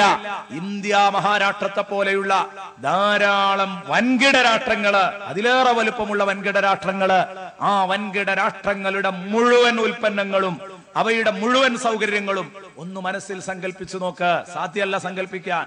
ഒന്ന് മനസ്സിൽ സങ്കല്പിച്ചു നോക്ക്. ഇതാണോ പടച്ചോൻ സൃഷ്ടികളിലേക്ക് ഇറക്കി എന്ന് പറഞ്ഞ ഒരു റഹ്മത്ത്? അല്ല. എന്താ കാരണം? കര, അത് കടലിന്റെ 4/1 ഭാഗം, 3 ഭാഗം കടലുണ്ട്. ആ കടലിൽ കോടാനക്കോടി ജന്തുക്കളുണ്ട്. അവക്ക് അല്ലാഹു റഹ്മത്ത് നിക്ഷേപിച്ചിട്ടുണ്ട്. ഇതെല്ലാം കൂടെ അങ്ങോട്ട് വായിക്കും. ഇതാണ് ഒരു റഹ്മത്ത്. അപ്പൊ ആ ഒരു റഹ്മത്തിന്റെ തെല്ലും പൊട്ടൂലേ? അംബാനിയുടെ കയ്യിൽ ഒരുപാട് സമ്പത്തുണ്ട് എന്ന് പറഞ്ഞ ഒരാൾക്ക് നുണ തോന്നുന്നുണ്ടെങ്കിൽ നമ്മൾ മനസ്സിലാക്കണോ, അവന് കിട്ടിയത് ഒരു റഹ്മത്തിന്റെ തെല്ലു മാത്രമാണ്. എന്നാലോ ദിവസം 100 റുപ്യ ഒപ്പിച്ച് അല്ലെങ്കിൽ 50 റുപ്യ ഒപ്പിച്ച് ജീവിതത്തിന്റെ രണ്ടറ്റങ്ങനെ കൂട്ടിമുട്ടിക്കാൻ പ്രയാസപ്പെടുന്ന മുത്തഖിയായ മുസ്ലിമായ ഒരു മനുഷ്യൻ, ആ മനുഷ്യൻ ഇത്രയൊക്കെ കഷ്ടപ്പെട്ട് മക്കളെ പോറ്റാൻ, പഠിപ്പിക്കാൻ പ്രയാസപ്പെട്ട് ഈ ലോകത്ത് നിന്ന് മരിച്ച് നാളെ പരലോകത്ത് ചെല്ലുമ്പോൾ കിട്ടാൻ പോകുന്നത് 99 അനുഗ്രഹങ്ങളുടെ സംഗമ ഭൂമിക. എന്താണ് അതിന്റെ? അതൊന്ന് ആലോചിച്ച് നോക്ക്. ഒറ്റ ഒന്നിന്റെ അവസ്ഥ ഇതാണെങ്കിൽ ഇതിന്റെ 99 ഇരട്ടിയാണ് കിട്ടാൻ പോകുന്നത് സ്വർഗത്തിൽ. അപ്പൊ ഒരു മനുഷ്യൻ ചെയ്യുന്ന വിഡ്ഢിത്വം ഏത്? ഈ ദുനിയാവിലെ റഹ്മത്തിന്റെ ഒരു പൊട്ട് കിട്ടാൻ ആഖിറത്തിലെ 99 നഷ്ടപ്പെടുത്തുക. അതാണല്ലോ പരിപാടി. ദുനിയാവിലെ റഹ്മത്തിന്റെ ഒരു പൊട്ടിന് വേണ്ടിയാണ് ഒരാളെ കൊല ചെയ്യുന്നത്. ദുനിയാവിലെ റഹ്മത്തിന്റെ ഒരു പൊട്ടിന് വേണ്ടിയാണ് ഒരു സഹോദരിയുടെ കഴുത്തിൽ കണ്ട ആഭരണം ഇവൻ തട്ടിപ്പറിച്ചത്. ദുനിയാവിലെ റഹ്മത്തിന്റെ ചെറിയൊരു അംശം കിട്ടാൻ വേണ്ടിയിട്ടാണ് ഇവൻ ഏതു ചെയ്തിട്ടുള്ളത്? ഒരു നാട് മുഴുവനും കുട്ടിച്ചോറാക്കിയിട്ടുള്ളത്. ഇതൊക്കെ ഒക്കെ ദുനിയാവിലെ ഒരു റഹ്മത്തിന്റെ പൊട്ടും തെല്ലും കിട്ടാനാ. പക്ഷേ അതോടൊപ്പം അവന് 99 അപ്പുറത്ത് നഷ്ടപ്പെടുന്നുണ്ട്. അതൊക്കെ ഈമാനുള്ള ഉമ്മത്തിന്റെ മക്കളാ അത് ചെയ്യുന്നതും. ആലോചിച്ച് നോക്ക്, ഇതിലുള്ള വിഷമം എത്രയാണ്. അപ്പൊ ശരിക്ക് ഈ ദുനിയാവിൽ അള്ളാഹു ഒറ്റ റഹ്മത്തെ വെച്ചിട്ടുള്ളൂ, 99 എണ്ണോ ആർക്ക് വേണ്ടി? അർഹമു ബിഹാ ഇബാദി യൗമൽ ഖിയാമ, ഖിയാമത്ത് നാൾ. അപ്പൊ സ്വർഗത്തിന്റെ സുഖം എത്രയായിരിക്കും? ഒന്നിങ്ങനെ ആലോചിക്കാൻ വേണ്ടി പറഞ്ഞതാണ്. സ്വർഗത്തിന്റെ സുഖം എത്രയായിരിക്കും? നമ്മൾ നാട്ടിൽ ഇപ്പൊ ഏറ്റവും വലിയൊരു മുതലാളി എങ്ങനെ സങ്കല്പിച്ച അയാളുടെ സുഖം തന്നെ എങ്ങനെ സങ്കല്പിക്കുക? അയാൾക്ക് ഒന്നുമില്ല, റഹ്മത്തിന്റെ ഒരു ചെറിയ പൊട്ടുപോലും അയാളുടെ കയ്യിലില്ല. ഒന്നിനെ 1000 ഭാഗമായിട്ട് അംശിച്ചിട്ട് ആ 1000 ഭാഗമായിട്ട് ഭാഗിച്ചതിനെ വീണ്ടും 1000 ഭാഗിച്ച് അതിന്റെ ഒരു ഭാഗം പോലും ഈ പറയുന്ന ആജിയാരുടെ കയ്യിലില്ല, അല്ലെങ്കിൽ മുതലാളിയുടെ കയ്യിലില്ല. ഈ സുഖം എത്രയാ നമ്മളെ? അപ്പൊ സ്വർഗത്തിന്റെ സുഖം എത്രയായിരിക്കും? വെറുതെയാണോ ഹബീബ് പറഞ്ഞത്? സ്വർഗം ചിന്തക്കതീതമാണ്, അല്ലേ? അങ്ങനെയാണ് നബി സല്ലല്ലാഹു അലൈഹി വസല്ലം പറഞ്ഞത്. കോലപ്പെടുത്താൻ കഴിയൂല. നിങ്ങളുടെ ജീവിതത്തിൽ അത്തരൊരു സുഖം നിങ്ങൾ കണ്ടിട്ടുണ്ടാവൂല, നിങ്ങൾ കേട്ടിട്ടുണ്ടാവൂല, നിങ്ങളുടെ ഹൃദയത്തിലൊന്ന് സങ്കല്പിക്കാൻ പോലും കഴിയൂല നിങ്ങൾക്ക്. എങ്ങനെയാ സങ്കല്പിക്കുക?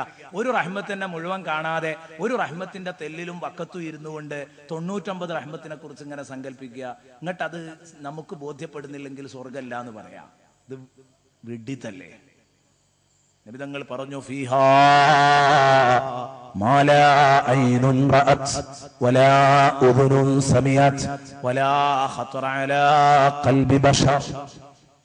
ഒരു കണ്ണും കാണാത്ത, ഒരു ചെവിയും മുളച്ചിട്ട് കേട്ടിട്ടില്ലാത്ത, ഒരു മനസ്സും മുളച്ചിട്ട് ഇന്നുവരെ ചിന്തിച്ചിട്ടില്ലാത്ത അത്രയും വലിയ അനുഗ്രഹങ്ങളാണ് കേട്ടോ സ്വർഗത്തിലുള്ളത്.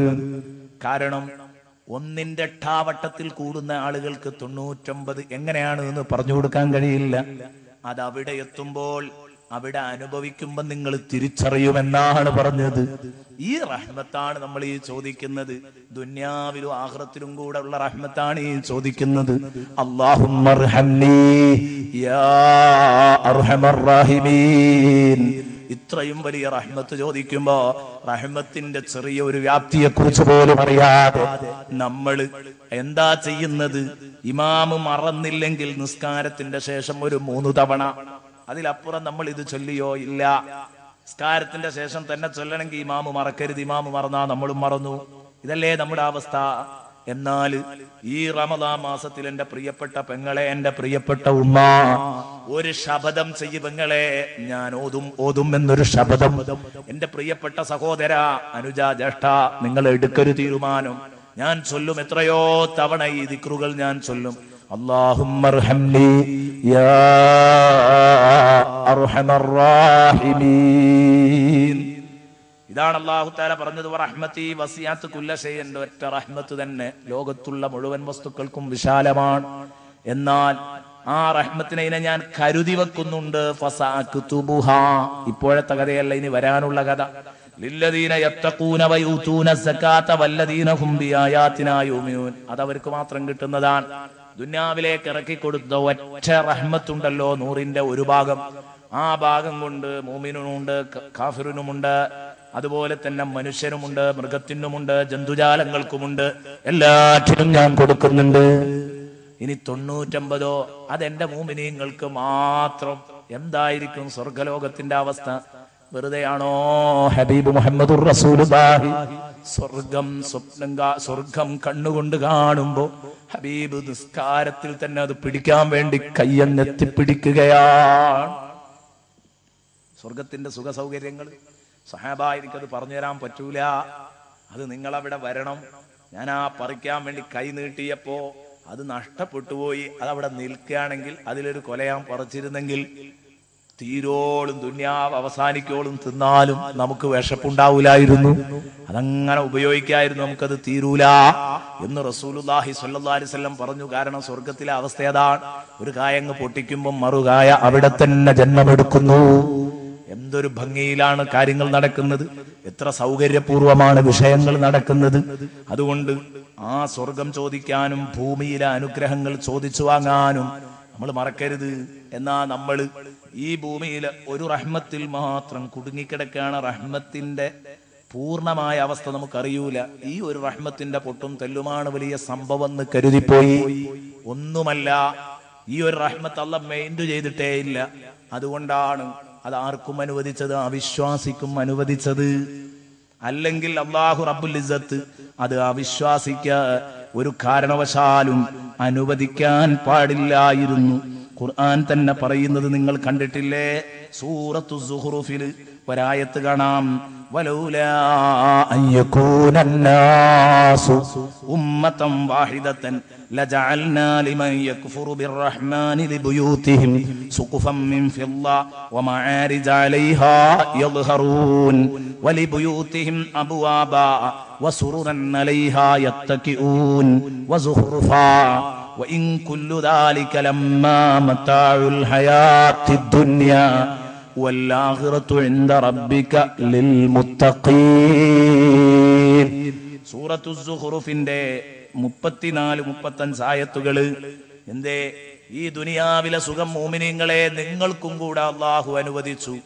ദുനിയാവിലെ സുഖം അത് മോമിന് മാത്രല്ല, അല്ലെങ്കിൽ മോമിൻ അല്ലാത്തവന് മാത്രല്ല, എല്ലാവർക്കും ഉണ്ട് അല്ലെ? അള്ളാഹു നീതിയാകണമെങ്കിൽ അള്ളാഹുവിന്റെ ഭാഗത്ത് നിന്ന് ദുനിയാവിലെ സുഖം അവിശ്വാസികൾക്ക് മാത്രം കൊടുത്ത് മോമിനീങ്ങൾക്ക് ദുനിയാവിൽ കഷ്ടപ്പാടും പ്രയാസവും ആകേണ്ടിയിരുന്നു. അങ്ങനെ ആയാലും അള്ളാഹ് അനീതി കാട്ടി എന്ന് പറയാൻ പറ്റില്ല. കാരണം ഇവിടെ കഷ്ടപ്പെടുത്തിയതിന് പകരം 99 സുഖങ്ങൾ നാളെ ആഖിറത്തിൽ തരാണ്. ഈ നിലക്കായിരുന്നുവെങ്കിൽ എന്റെ പ്രിയപ്പെട്ട സുഹൃത്തെ നമ്മുടെ കോലെന്താകുമായിരുന്നു അല്ലെ? മൂമിനായാൽ അവന് ജീവിക്കാൻ പ്രയാസം എന്ന മട്ടാണെങ്കിൽ അങ്ങനല്ല. മൂമിനായ ജീവിക്കാൻ പ്രയാസമല്ല, മറിച്ച് ഭൗതിക സംഗതികളുമായി കൂടുതൽ ഇടപെടക്കുന്നവർക്ക് അല്ലാഹു അത് നൽകും. അതൊക്കെ ഖുർആൻ തന്നെ പറയുന്നുണ്ട്. അങ്ങനെയാണ് അതിന്റെ തീരുമാനം. രണ്ടു കൂട്ടർക്കും കൊടുക്കാന്ന് പടച്ചോൻ തീരുമാനിച്ചതാണ്. അതേ സമയം അത് ആർക്ക് മാത്രാ കൊടുത്തത്? അവിശ്വാസിക്ക് മാത്രമാണ് കൊടുത്തതെങ്കിൽ മൂമിന് കൊടുത്തിട്ടില്ലായിരുന്നെങ്കിൽ എത്രയാള് ഇന്ന് ഈ സദസ്സിൽ മൂമിനീങ്ങളായി വന്നിരിക്കുമായിരുന്നു. ചിന്തിക്കാൻ വേണ്ടി പറഞ്ഞതാണ്. വലൗലാ യകൂനന്നാസു ഉമ്മത്തൻ വാഹിദ, ജനങ്ങളെല്ലാം കൂടെ കൂടിയിട്ട് ഒറ്റ ടീമായി പോകുമെന്ന് തോന്നിയിട്ടില്ലായിരുന്നെങ്കിൽ, അല്ലാഹ് പറയാൻ വലൗലാ യകൂനന്നാസു ഉമ്മത്തൻ വാഹിദ, ജനങ്ങളെല്ലാം കൂടെ ഒറ്റ ടീമായി മുഴുവൻ കുഫ്രിയത്തിൽ പോകൂലായിരുന്നെങ്കിൽ യഥാ തീർച്ചയായും ലജഅൽനാ ലിമൻ യക്ഫുറു ബിർറഹ്മാൻ, റഹ്മാനായ റബ്ബിനെ നിഷേധിക്കുന്ന ആളുകൾക്ക് നമ്മൾ കൊടുക്കുമായിരുന്നു. ദിബുയൂതിഹിം സുഖുഫൻ മിൻ ഫിദ്ദ, എന്തായാ മതി? കുഫ്റായാ മതി, കുഫ്രിയത്തിലായാൽ മതി, അവിശ്വാസിയായാ മതി, അവന്റെ വീട്ടിന് നല്ല വെള്ളിയുടെ മേൽക്കൂരകൾ, സുഖുഫൻ മിൻ ഫിദ്ദ, വെള്ളിയുടെ മേൽക്കൂരകൾ നൽകുമായിരുന്നു. വമആരിജ അലൈഹാ യദ്ഹറൂൻ, വെള്ളിയുടെ ബാൽക്കണികൾ, ആ ബാൽക്കണികളിൽ കയറിയിട്ട് പരിസരങ്ങൾ അവർക്ക് നോക്കി രസിക്കാം. വമആരിജ അലൈഹാ യദ്ഹറൂൻ വലിബുയൂതിഹിം അബ്വാബ, അവരുടെ വീട്ടിന്റെ വാതിലുകളും ഏതന്നെ? സ്വർണം തന്നെ. വസുറുറൻ അലൈഹാ യത്തഖിയൂൻ, അവർക്ക് കിടന്നുറങ്ങാനുള്ള കട്ടിലുകളും സ്വർണം വെള്ളി തന്നെ, എല്ലാം വെള്ളി. വസുഖ്റുഫ, ഈ പറഞ്ഞ മേൽക്കൂരയും ഈ പറഞ്ഞ ബാൽക്കണിയും ഈ പറഞ്ഞ വാതിലുകളും ഈ പറഞ്ഞിരിക്കുന്ന കട്ടിലുകളുമൊക്കെ സ്വർണവും. അപ്പോൾ ഈ പറഞ്ഞതിന്റെ അർത്ഥം അള്ളാഹുവിനെ നിഷേധിച്ച ആളുകളുടെ വീട്ടിന്റെ മാളികയും അവരുടെ ബാൽക്കണികളും അവരുടെ ഡോറുകളും അവരുടെ കട്ടിലുകളും ഇതൊക്കെ സ്വർണവും വെള്ളിയാക്കുമായിരുന്നു. മൂമിനെന്നും കഷ്ടപ്പാടും. അങ്ങനെയാണെങ്കിൽ പിന്നെ ഈ പ്രസ്ഥാനത്തിൽ കൂടുതൽ ആളുണ്ടാകൂല. ദാ അല്ലാഹ് പറഞ്ഞത് വലൗലാ യകൂനന്നാസു ഉമ്മത്തൻ വാഹിദ. അപ്പൊ ഈ ദുനിയാവും കൂടെ ആസ്വദിക്കാൻ നിങ്ങൾക്ക് തന്നു എന്നത് മുഅ്മിനീങ്ങളെ അല്ലാഹു നിങ്ങളോട് ചെയ്ത ഏറ്റവും വലിയ അനുഗ്രഹമാണ്. ദുനിയാവിൽ നിങ്ങളെ മോശക്കാരാക്കിയിട്ടില്ല. എന്നാൽ ലാ ഇലാഹ ഇല്ലല്ലാഹ് പറഞ്ഞതിന്റെ പേരിൽ, മുഹമ്മദുർ റസൂലുള്ളാഹ് പറഞ്ഞതിന്റെ പേരിലോ നാളെ ആഖിറത്തിൽ നിങ്ങൾക്ക് 99 എണ്ണം കൂട്ടിക്കുഴച്ച് തരാണ്. എത്രമാത്രം ഹൃദ്യമാണ് പ്രിയപ്പെട്ട കൂട്ടുകാരെ ഈ അനുഗ്രഹങ്ങള്. ഇതെല്ലാം കൂടെ ഒറ്റ വാക്കിലങ്ങ് ഒതുക്കുകയാണ്. അല്ലാഹുമ്മർഹംനി യാ അർഹമർ റഹീമീൻ. റഹ്മത്തിന്റെ ആ ഒരു വൈപുല്യം മാത്രമാണ് ഞാൻ ഇപ്പൊ നിങ്ങളെ കേൾപ്പിച്ചത്. ഇനി ഈ റഹ്മത്ത് അല്ലാഹുമ്മർഹംനി യാ അർഹമർ റഹീമീൻ ഇങ്ങനെ ദ്വാരന്നാൽ അത് ദ്വാരക്കണം, ചോദിച്ചു വാങ്ങണം. പക്ഷെ അത് കിട്ടാൻ കുറെ മാർഗങ്ങൾ റസൂലുള്ളാഹ് നിർദ്ദേശിച്ചിട്ടുണ്ട്. ഇങ്ങനെയൊക്കെ ചെയ്താൽ അള്ളാഹിന്റെ റഹ്മത്ത് കിട്ടും. അപ്പൊ ഇതൊക്കെ പറഞ്ഞെങ്കിലേ റഹ്മത്തിന്റെ 10 ജനങ്ങൾ ഉപയോഗപ്പെടുത്തുന്ന ഒരു അവസ്ഥയിലേക്ക് എത്തൂ എന്ന് ആലോചിച്ചപ്പോൾ അങ്ങനെ ആലോചിക്കുന്നുണ്ട്. റഹ്മത്തിന്റെ 10 രണ്ടാമത്തെ പത്തിൽ മഗ്ഫിറത്തിന്റെ 10. മഗ്ഫിറത്ത് എത്രമാത്രം വിശാലാണത്. അതുപോലെ ഇത്കും മിനന്നാർ, എന്താണ് നരകം, ആ നരകത്തിൽ നിന്ന് മോചനം ചോദിക്കുന്നതിന്റെ ആവശ്യകത, ഇതൊക്കെ വെച്ച് ഇൻഷാ അല്ലാഹ് വിശാലായി സംസാരിക്കണമെന്ന് ഉദ്ദേശിക്കുന്നുണ്ട്. ഇന്ന് ഒരു എത്തിനോട്ട് എങ്ങനെ അങ്ങോട്ട് നടത്തിപ്പോയി എന്ന് മാത്രം. കൃത്യം 10 മണിക്ക് അവസാനിപ്പിക്കണം എന്ന് കരുതിയതാണ്, അവസാനിപ്പിക്കുകയാണ്. നീട്ടിക്കൊണ്ടുപോകുന്നില്ല, ഇനി 5 മിനിറ്റേ ഉള്ളൂ. അപ്പോൾ നിങ്ങളെ കൂടുതൽ വിഷമിപ്പിക്കാൻ ഞാൻ ഉദ്ദേശിക്കുന്നില്ല. മാത്രമല്ല എനിക്കും ഒരുപാട് ദൂരം യാത്ര ചെയ്ത് അങ്ങോട്ട് എത്തും വേണം. അപ്പം അതുകൊണ്ട് ഇൻഷാ അല്ലാഹ് പരമാവധി നേരത്തെ തന്നെ പരിപാടി അവസാനിപ്പിച്ച് നമുക്ക് എല്ലാവർക്കും കൂട്ടമായിട്ട് പടച്ച റബ്ബിനോട് നമ്മുടെ വിഷയങ്ങൾ പറഞ്ഞ് സങ്കടപ്പെട്ട് പടച്ചവനോട് ചോദിച്ചു വാങ്ങിയിട്ട് വേണം ഈ സദസ്സിൽ നിന്ന് പോകാൻ. റഹ്മത്തുമായിട്ട് ബന്ധപ്പെട്ട് കുറേ ചർച്ചകളുണ്ട്, അതവിടെ നിൽക്കട്ടെ. അല്ലാഹുമ്മ റഹംനി യാ അർഹമർ റഹീമീൻ. അല്ലാഹു ദുനിയാവിലും ആഖിറത്തിലും നമുക്ക് റഹ്മത്ത് അനുവദിച്ചു. റബ്ബനാ ആതിനാ ഫിദ്ദുനിയ ഹസനതൻ വഫിൽ ആഖിറതി ഹസനതൻ വഖിനാ അദാബന്നാർ. ദുആ ഇറക്കണമെന്ന് അല്ലാഹു നമ്മളെ പഠിപ്പിച്ചു. അതിൻ്റെ അടിസ്ഥാനത്തിൽ നമ്മൾ ദുആ ചെയ്യുന്നു. ഈ റഹ്മത്ത്, വാരിക്കോരി തരുന്ന റഹ്മത്ത് വാങ്ങാനുള്ള ഒരു സന്മനസ് അത് നമ്മൾ കാണിക്കണം. നമ്മൾ ഒരിക്കലും അത് നഷ്ടപ്പെടുത്തി കളയരുത് എന്നെൻ്റെ പ്രിയപ്പെട്ട സുഹൃത്തുക്കളോട് പ്രത്യേകം ഉണർത്തുകയാണ്. ഇനി മഗ്ഫിറത്തിന്റെ 10 എന്ന് പറഞ്ഞിട്ട് അത് ഇനി ഞാൻ ഈ റഹ്മത്ത് പറഞ്ഞതുപോലെ വിശദീകരിക്കുകയാണെങ്കിൽ അതിനൊക്കെ സമയം പിടിക്കും. അതുകൊണ്ട് ഒറ്റ വാക്കിൽ പറയാണ്, മഗ്ഫിറത്തിന്റെ 10 എന്ന് പറഞ്ഞാൽ പാപം പൊറുക്കുന്ന 10 എന്നാണ്. റഹ്മത്ത് പരമാവധി വാങ്ങി കൂട്ടി പിന്നെ നമ്മൾ നമ്മുടെ പാപങ്ങൾ അള്ളാഹുവിനോട് പൊറുപ്പിക്കാൻ അപേക്ഷിക്കുക. റമദാൻ മാസത്തിൽ അത് നടക്കും. പ്രത്യേകിച്ച് നടുവിലെ 10 അതിനായിട്ടുള്ളതാണ്, പാപം പൊറുപ്പിക്കാനായിട്ടുള്ളതാണ്. അപ്പൊ അല്ലാഹുമ്മ ഗ്ഫിർലി ദുനൂബി യാ റബ്ബൽ ആലമീൻ, പടച്ചോനെ എൻ്റെ പാപങ്ങൾ ലോകരക്ഷിതാവായ റബ്ബേ നീ പുറത്തു തരണേ അള്ളാഹുവിനോട് പറയുന്നു. നീ പുറത്തു തരണേ എന്ന് പടച്ച റബ്ബിനോട് കേണപേക്ഷിക്കുകയാണ് നമ്മൾ. എൻ്റെ പാപം പുറത്തു തരണേ. അത് റബ്ബിനോട് പറയാൻ എന്താണ് ഇവനെ പ്രചോദിപ്പിച്ച വികാരം ഉണ്ട്. അല്ലാഹു ഗാഫിറാണ്, ഗഫൂറാണ്, അതിനപ്പുറത്ത് അല്ലാഹു ഗഫാറാണ്. അതാണ് അതിന് കാരണം. അല്ലാഹു ഗാഫിറാണ്, അല്ലാഹു ഗഫൂറാണ്, അല്ലാഹു ഗഫാറാണ്. ഉണ്ടോ നിങ്ങൾ സ്റ്റെപ്പ് അങ്ങനെ കയറി പോവുക. അറബി ഭാഷ അറിയുന്ന ആളുകൾക്ക് അത് പെട്ടെന്ന് അതിന്റെ ഹിക്മത്ത് തിരിയും. സാധാരണക്കാർക്ക് അങ്ങനെ പെട്ടെന്ന് മനസ്സിലായിക്കൊള്ളണമെന്നില്ല. അറബി ഭാഷ അറിയുന്നവർക്ക് എന്താണ് ആ സ്റ്റെപ്പ് കൂടുന്നത് എന്ന് വേഗം മനസ്സിലാവും. അല്ലാഹു ഗാഫിറാണ്, പൊറുക്കുന്നവനാണ്. ഗഫൂറാണ്, എല്ലാം പൊറുക്കുന്നവനാണ്. ഗഫാറാണ്, എല്ലാം എത്ര തവണയും പൊറുക്കുന്നവനാണ്. നമുക്ക് നിങ്ങൾ ആരാ പടച്ചോൻ? ഇവിടെ പടച്ചോൻ ആരാകുന്നു? ഇതാ നമ്മൾ ചിന്തിക്കേണ്ടത്. തന്റെ അടിമ എന്തു തെറ്റുകുറ്റം ചെയ്താലും ആ അടിമയോട് അല്ലാഹു പൊറുക്കും. ശിർക്കല്ലാത്തതൊക്കെ പൊറുക്കും. ശിർക്കല്ലാത്ത മുഴുവൻ പാപങ്ങളും അല്ലാഹു പൊറുക്കും. ശിർക്ക് പൊറുക്കണമെങ്കിൽ ദീനിലേക്ക് വരണം. അഷ്ഹദു അല്ലാ ഇലാഹ ഇല്ലല്ലാഹ് വഅഷ്ഹദു അന്ന മുഹമ്മദർ റസൂലുള്ളാഹ് എന്ന് പറയണം. എന്നാൽ അതും പൊറുക്കും. എന്നാൽ മറ്റുള്ളത് തൗബ ഇല്ലാതെ തന്നെ പൊറുക്കാം. തൗബ ചെയ്താൽ പൊറുപ്പിക്കാൻ എളുപ്പമാണ്. അല്ലാഹു തആല പുറത്തു തരും. അപ്പൊ ജീവിതത്തിൽ സംഭവിച്ചു പോയ തെറ്റുകുറ്റങ്ങൾ അല്ലാഹു റബ്ബുൽ ഇസ്സത്ത് പുറത്തു തരണം എന്നുള്ള ആഗ്രഹമുള്ളവര് എൻ്റെ പ്രിയപ്പെട്ട സഹോദര ചോദിച്ചോ പടച്ചവനോട്. എന്തെല്ലാം തോന്നിയാസങ്ങളാണ് നമ്മൾ ജീവിതത്തിൽ വരുത്തി തീർത്തത്. അപ്പൊ നല്ല ഒരു അവസരമാണ് വരുന്നത്. രണ്ടാമത്തെ 10 ഒഴിഞ്ഞിരിക്കുക. സമയം കിട്ടുമ്പോഴൊക്കെ ചൊല്ലിക്കോ അല്ലാഹുമ്മ ഗ്ഫിർലി ദുനൂബി യാ റബ്ബൽ ആലമീൻ. പറയണം, മനസ്സറിഞ്ഞ് പറയണം. ഗാഫിർ എന്ന് പറഞ്ഞാൽ ഇമാം ഗസാലി റഹ്മത്തുള്ളാഹി അലൈഹിയോട് ചോദിക്കുന്നു, എന്താണ് ഈ ഗാഫിർ, ഗഫൂർ, ഗഫാർ? അള്ളാഹിനെ പറ്റി 2-3 പേരുകൾ പറഞ്ഞു.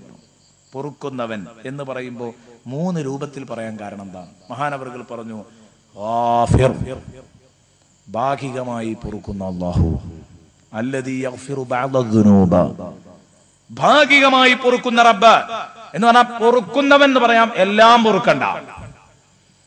8 കൊല്ലം ജയിലിൽ അടക്കുക, ഇതാണ് നിങ്ങൾക്ക് വന്ന തീരുമാനം, വിധി. കോടതിയിൽ നിന്ന് വന്ന തീരുമാനം അതാണ്, ജീവപര്യന്തം തടവ്. അതൊരു പകുതിയാക്കിയിട്ട് ചുരുക്കി കൊടുക്കുക, ഒരു 4 കൊല്ലത്തേക്കാക്കുക. 2 കൊല്ലം തടവുള്ളത് 1 കൊല്ലത്തേക്കാക്കുക. എന്നാലും പുറത്തു എന്ന് പറയാം. അഫ്വ് ചെയ്തു, വിട്ടുവീഴ്ച ചെയ്തു എന്ന് പറയാം. ആ 1-ാം ഘട്ടത്തിൽ അവനത് തോന്നിക്കൊള്ളണമെന്നില്ല. അപ്പൊ ഉദാഹരണം, ഞാൻ ഒരാൾക്ക് 5000 ഉറുപ്പ്യ കൊടുക്കാണ്ട് അയാൾ 2500 വിട്ടു തന്നു, 2500 തന്നാളാന്ന് പറഞ്ഞു. കൊടുക്കുമ്പോൾ നമുക്ക് തോന്നും ഈ പഹയൻ ഇതും കൂടെ വിട്ടു തരികയാണെങ്കിൽ നമുക്ക് എന്തൊരു സുഖമായിരുന്നു, ഇതൊക്കെ ഇപ്പോൾ ഒരു കാര്യമായൊരു സംഗതിയാണോ എന്നൊക്കെ തോന്നും. പക്ഷേ ആ 2500 കഴിഞ്ഞ് വീണ്ടും ഒരു 2500 ഉണ്ടാക്കാൻ പ്രയാസപ്പെടുമ്പോഴാണ് അയാൾ ചെയ്തത് വലിയൊരു സംഗതിയാൻ തിരിയാ. എന്നതുപോലെ 2 കൊല്ലത്തെ തടവിന് നിശ്ചയിക്കുന്നു. ആ ആൾക്ക് 1 കൊല്ലത്തെ തടവാക്കി ചുരുക്കി കൊടുക്കുമ്പോ ഇയാൾക്ക് ഈ ഇളവ് എല്ലാം അങ്ങോട്ട് ഇയാൾക്ക് അനുവദിച്ചുകൂടായിരുന്നോ, എനിക്ക് പുറത്തു തന്നൂടായിരുന്നോ, മാപ്പ് തന്നൂടായിരുന്നോ എന്ന് അപ്പോൾ തോന്നും. ഇത് വലിയൊരു കാര്യം തോന്നൂല. പക്ഷേ 1 കൊല്ലം പൂർത്തിയാകുന്നതിന്റെ ഒരാഴ്ച മുമ്പ് ഈ മനുഷ്യന് ആ ജഡ്ജിയോട് വല്ലാത്ത സന്തോഷം ഉണ്ടാവും. ഒരാഴ്ച കഴിഞ്ഞാൽ പുറത്തു പോകാം, അയാൾ പുറത്തു നിന്നിട്ടില്ലെങ്കിൽ പിന്നെയും 1 കൊല്ലം കിടക്കേണ്ടിയിരുന്നു. അപ്പൊ സന്തോഷം തോന്നും, ഇയാൾ ചെയ്തിരിക്കുന്നത് വലിയൊരു സംഭവമാണെന്ന് തോന്നും. എന്നതുപോലെ അള്ളാഹു ചില തെറ്റ് പുറത്തു, ചില തെറ്റ് പൊറുക്കാതിരിക്കുക, അതിനും കഴമ്പുണ്ട്. ചിലത് പുറത്ത് കിട്ടിയാൽ തന്നെ സംഭവമാണ്. അപ്പോ ഭാഗികമായി പൊറുക്കുന്നവനാണ് അള്ളാഹു. എന്നാൽ ഭാഗികമായി പൊറുക്കുക എന്നത് ഒരുപക്ഷെ മനുഷ്യന്മാരുടെ കൂട്ടത്തിൽ പലരും അങ്ങനെ ഉണ്ടായിരിക്കാം. എല്ലാം പൊറുക്കാൻ കഴിയുന്നവർ ചുരുക്കമായിരിക്കും.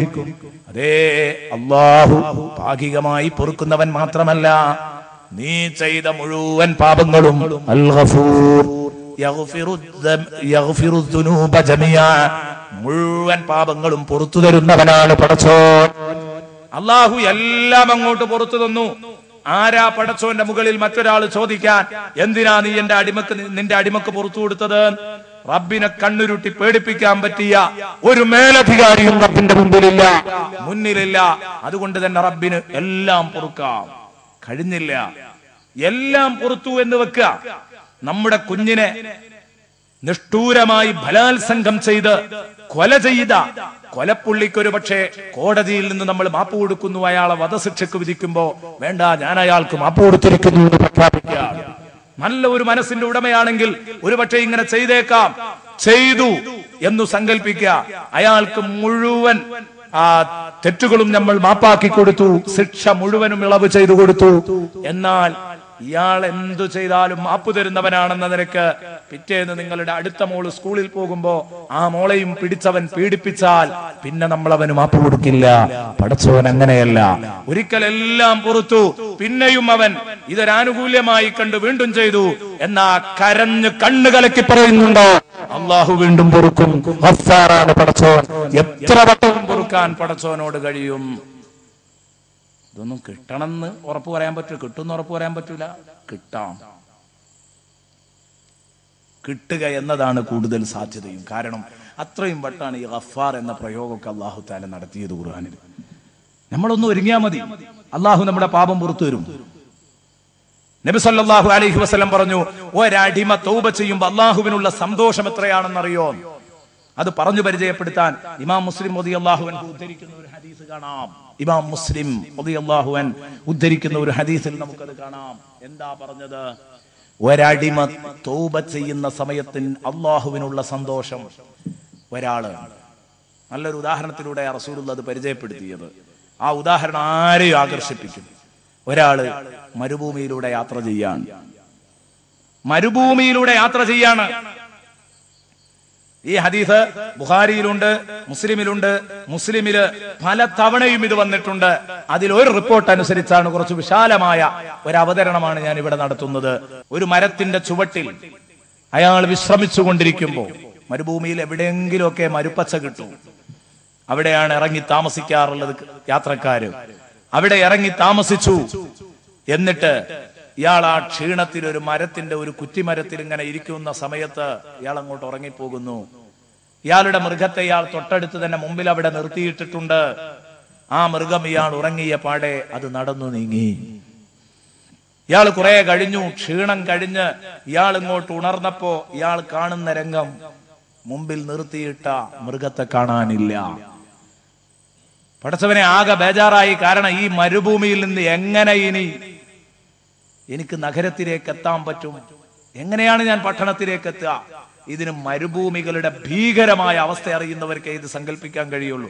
ഈ ഉദാഹരണമൊക്കെ സങ്കല്പിക്കാൻ കഴിയണമെങ്കിൽ മരുഭൂമി എന്താന്നുള്ളൊരു ചെറിയ ഐഡിയ ഉണ്ടാവണം. അവർക്കേ പറയൂ. നമ്മളിപ്പോ നമ്മളെ നാട്ടിലെ ഏതോ ഒരു ഗ്രൗണ്ട് ഇങ്ങനെ സങ്കല്പിച്ചാൽ പോരാ. മരുഭൂമി എന്ന് പറഞ്ഞാൽ വാഹനമല്ലാതെ പുറത്ത് ചാടാനേ സാധ്യമല്ല. നടന്നിടത്തേക്ക് തന്നെ വരും, പിന്നെയും തിരിച്ചടിച്ച്. ഒട്ടകത്തിന്റെ ഒരു വലിയ പ്രത്യേകതയാണ് അഫലാ യൻദുറൂന ഇലൽ ഇബ്ലി കൈഫ ഖുലിഖത്. വഴി തിരിച്ചറിയാന്നുള്ളത് ഒട്ടകത്തിന്റെ വലിയൊരു പ്രത്യേകതയാണ്.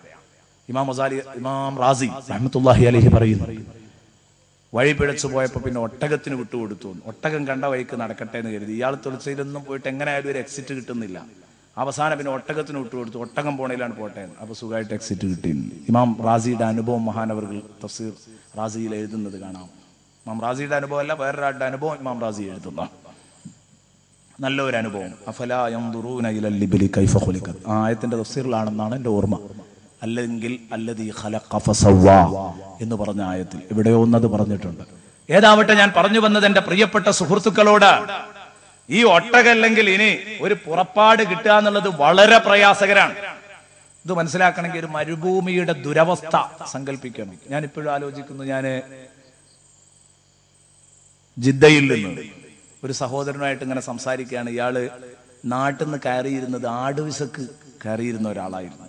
അയാളൊരു കഥ പറഞ്ഞു. അത് എന്നെ ഈ ഹദീസ് വായിച്ചപ്പോൾ എന്നെ അത് ഓർമ്മപ്പെടുത്തി. ആ സംഭവം കരഞ്ഞ് കണ്ണ് കലക്കി ആ സുഹൃത്ത് അത് അവതരിപ്പിച്ചു. ആടുവിസക്കാണ് ഗൾഫിൽ പോയത്. ആടുവിസക്ക് പോയിട്ട് ഇയാളോട് ഇവിടുന്ന് കയറുമ്പോഴുള്ള വാഗ്ദാനം, സാധനമൊക്കെ കൊണ്ട് ആടിന് തിന്നാനുള്ള സാധനമൊക്കെ വാങ്ങിയിട്ട് വീട്ടിൽ കൊണ്ടുവന്ന് കൂട്ടിലിട്ട് നോക്കിയാൽ മതി. അങ്ങനെയൊക്കെയാ പറയല്. ഈ വിസയിൽ അങ്ങനെയാണ് ഉണ്ടാകാറുള്ളത്. പക്ഷെ പോയി നോക്കുമ്പോൾ വളരെ ദയനീയമായിരിക്കും. ഇയാൾ പോയി ഇയാളെയും കയറ്റിയിട്ട് അറബി ഒരു വലിയ മരുഭൂമിയിൽ കൊണ്ടുപോയിടുകയാണ്. എത്രയോ സമയം യാത്ര ചെയ്തിട്ടാണ് ഈ മരുഭൂമിന്റെ ഉള്ളിൽ എത്തുന്നത്. എന്നിട്ട് പിന്നെ അവിടെ ചെന്ന് നോക്കുമ്പോൾ നല്ല ആട്ടിന്റെ കൂട്, ഇവർക്ക് താമസിക്കാനുള്ള വേറൊരു കൂട്, ഇതൊക്കെ ഉണ്ട്. അതില് ഭക്ഷണവുമില്ല, വെള്ളവുമില്ല. കുറച്ച് കാരൊക്കെ കൊണ്ടുവന്നിട്ടിട്ടുണ്ട്. എന്തെങ്കിലും മാസത്തിൽ ഒരു തവണയോ 2 തവണയോ ഒക്കെ അറബി ഒന്ന് വന്ന് നോക്കൂ. ഈ മരുഭൂമിയിൽ 1-2 ആളുകൾ മാത്രം ഈ ആടുകളുമായിട്ട് ഇങ്ങനെ അങ്ങോട്ടും ഇങ്ങോട്ടും തിരിഞ്ഞു മറിയാം. ഇങ്ങനെ കുറെ കാലം ജീവിച്ചപ്പോ ഇയാൾക്ക് അറബിയാണെങ്കിൽ ശമ്പളവും കൊടുക്കുന്നില്ല. 3 മാസത്തെ ശമ്പളവും പിടിച്ചു വെച്ചു. ഇത്ര കഷ്ടപ്പെട്ട് ജോലി ചെയ്തിട്ട് ശമ്പളവും കൂടെ ഇല്ലാത്തൊരവസ്ഥയിൽ എന്തായിരിക്കുമോ അയാളുടെ വിഷമം. അങ്ങനെ അയാള് ശമ്പളമൊക്കെ കേണ് ചോദിച്ച് അയാൾക്ക് 2 മാസത്തെ ശമ്പളം കൊടുത്തു. അങ്ങനെ ആ ശമ്പളവും കിട്ടി. അപ്പൊ അയാൾക്ക് ഇത് ഞാൻ നിന്റെ നാട്ടിലേക്ക് അയച്ചോളാന്ന് അറബി പറഞ്ഞു. പക്ഷെ ഇയാളുടെ മനസ്സിലുള്ളത് ഇവിടുന്ന് ചാടണം എന്നാണ്.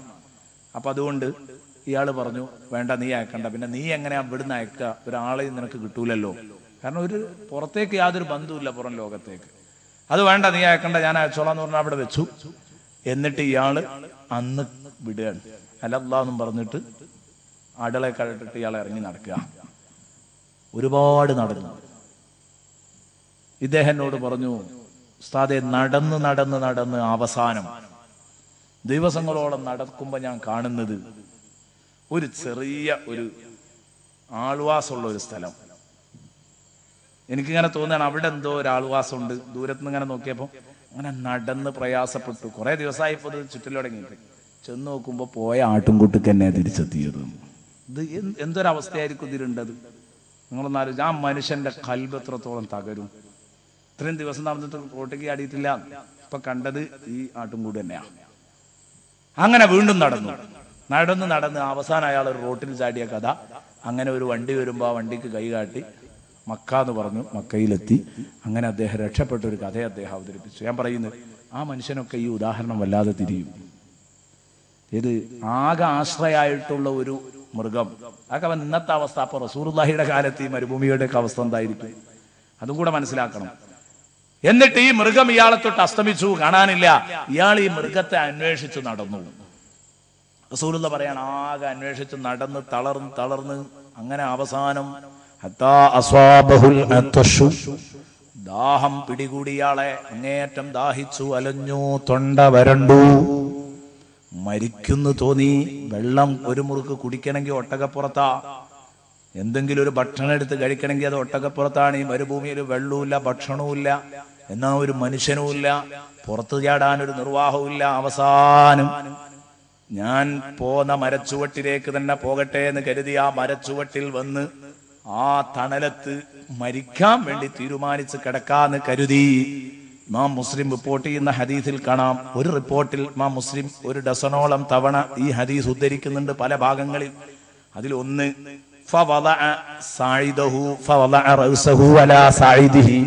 അങ്ങനെ പോയിട്ട് അവന്റെ തല കൈക്ക് വെച്ചു, കിടക്കാണ്. കൈ തല ഇണയായിട്ട് ദാ അവന്റെ തണ്ടൻ കയ്യില് തല വെച്ചിട്ട് കിടക്കുകയാണ്.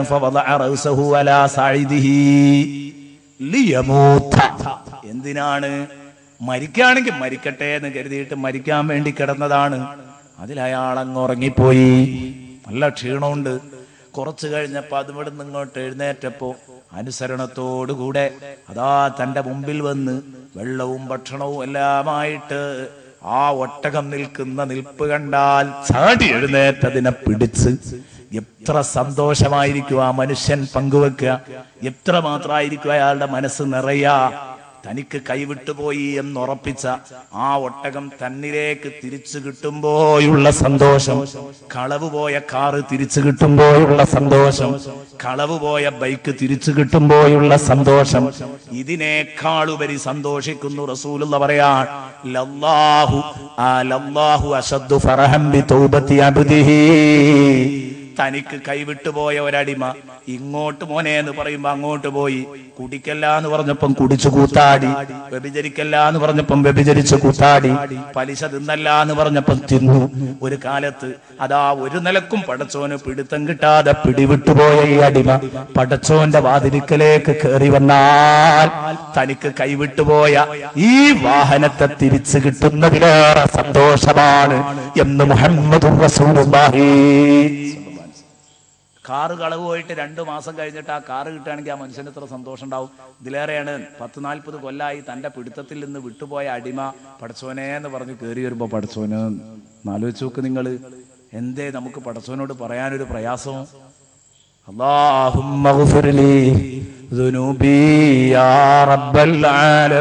മഗ്ഫിറത്തിന്റെ 10 ഉപയോഗപ്പെടുത്തിക്കോ. പടച്ചോൻ പൊറുക്കാൻ ലുബ്ധുള്ളവനല്ല. ഇൻഷാ അല്ലാഹ് ആ മഗ്ഫിറത്ത് എളുപ്പമാകണമെങ്കിൽ കുറെ കാര്യങ്ങൾ അല്ലാഹു പഠിപ്പിക്കുന്നുണ്ട്, റസൂലുള്ള പഠിപ്പിക്കുന്നുണ്ട്. അതൊക്കെ പ്രാക്ടിക്കലാക്കിയാൽ, പ്രയോഗവൽക്കരിച്ചാൽ ഒന്നും കൂടെ എളുപ്പമാകും. അതൊക്കെയാണ് അതിൽ വിശദമായ ചർച്ചയിൽ പറയേണ്ടത്. തൽക്കാലം അവിടെ നിൽക്കട്ടെ. ഇനി നരകം, ശക്തമായ നരകം. അല്ലാഹുമ്മ അഅ്തിഖ്നി മിനന്നാർ. പടച്ചോനെ നരകത്ത് തൊട്ട് എന്നെ മോചിപ്പിക്കണേ. വഅദ്ഖിൽനിൽ ജന്നത യാ റബ്ബൽ ആലമീൻ. സ്വർഗ്ഗത്തിൽ എന്നെ കടത്തി തരണേ എന്ന് പടച്ചോനോട് ദ്വാരക്കുക. അല്ലാഹുമ്മ ഇന്നക അഫുവുൻ. പടച്ചോനെ നീ മാപ്പ് കൊടുക്കുന്നവനാണ്. തുഹിബ്ബുൽ അഫ്വ. പൊറുക്കുന്നത് നിനക്ക് എന്തൊരു ഇഷ്ടമാണ്. ഫഅഫു അന്നി. അതുകൊണ്ട് എന്നോട് മാപ്പാക്കണേ എന്ന് പറയാം. ഈ ദിക്റുകൾ അവസാനത്തെ 10 ധാരാളം ചൊല്ലുക. ഇതും ഇത്ര തവണ എന്ന് വേണ്ട, എത്ര എണ്ണം കഴിയോ അത്രത്തോളം ലക്ഷക്കണക്കിന് തവണ അത് ചൊല്ലി തീർക്കുക. അല്ലാഹു തൗഫീഖ് നൽകട്ടെ. ആമീൻ എന്ന് പ്രത്യേകം ദുആ ചെയ്യുന്നു. ഒരിക്കലും സഹിക്കാൻ കഴിയൂല. നരകത്തിൻ്റെയൊക്കെ കടുപ്പോ എത്രയാണ്. സക്കൂം വൃക്ഷം തിന്നിട്ട് വയറ് നിറക്കുക, അത് കഴിഞ്ഞിട്ട് ഹമീം വെള്ളം കുടിച്ച് വയറ് നിറക്കുക. ഇതൊക്കെ കഴിഞ്ഞപ്പോൾ എല്ലാമായി എന്ന് കരുതി നിൽക്കുമ്പോൾ അള്ളാഹു മലക്കളെ വിളിച്ചിട്ട് പറയാ, ഖുദൂഹു ഫഅ്തിലൂഹു ഇലാ സവാഇൽ ജഹീം. പിടിച്ച് നരകത്തിന്റെ സെന്ററിൽ കൊണ്ടുപോയി ചങ്ങലക്കിട്ട് തളക്കൂ അവനെ. ഇത് പറയാം. ഇത് ഞാൻ ഒരുപാട് സീഡികളിൽ അവതരിപ്പിച്ചൊരു സംഗതിയാണ്. ഏകദേശം സൂറകളിലൊക്കെ ഉണ്ടാകും നരകത്തിന്റെ വിവിധ ചിത്രങ്ങൾ. സൂറത്തു ദുഹാനിലെ ഒരു ചിത്രമാണിത്.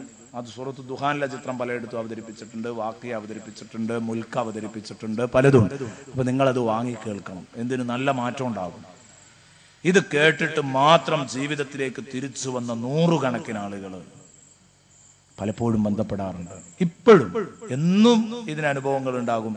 ഇപ്പോഴും ഇന്ന് ഇങ്ങോട്ട് പുറപ്പെടുമ്പോൾ ഒരു സഹോദരൻ വിളിച്ചു, വിശദമായ കാര്യങ്ങൾ അദ്ദേഹം പിന്നീട് ചർച്ച ചെയ്ത് പറയാന്ന് പറഞ്ഞു. ജീവിതത്തിൽ വലിയ മാറ്റങ്ങൾ കുടുങ്ങിയ ഒരു വ്യക്തിയാണ്.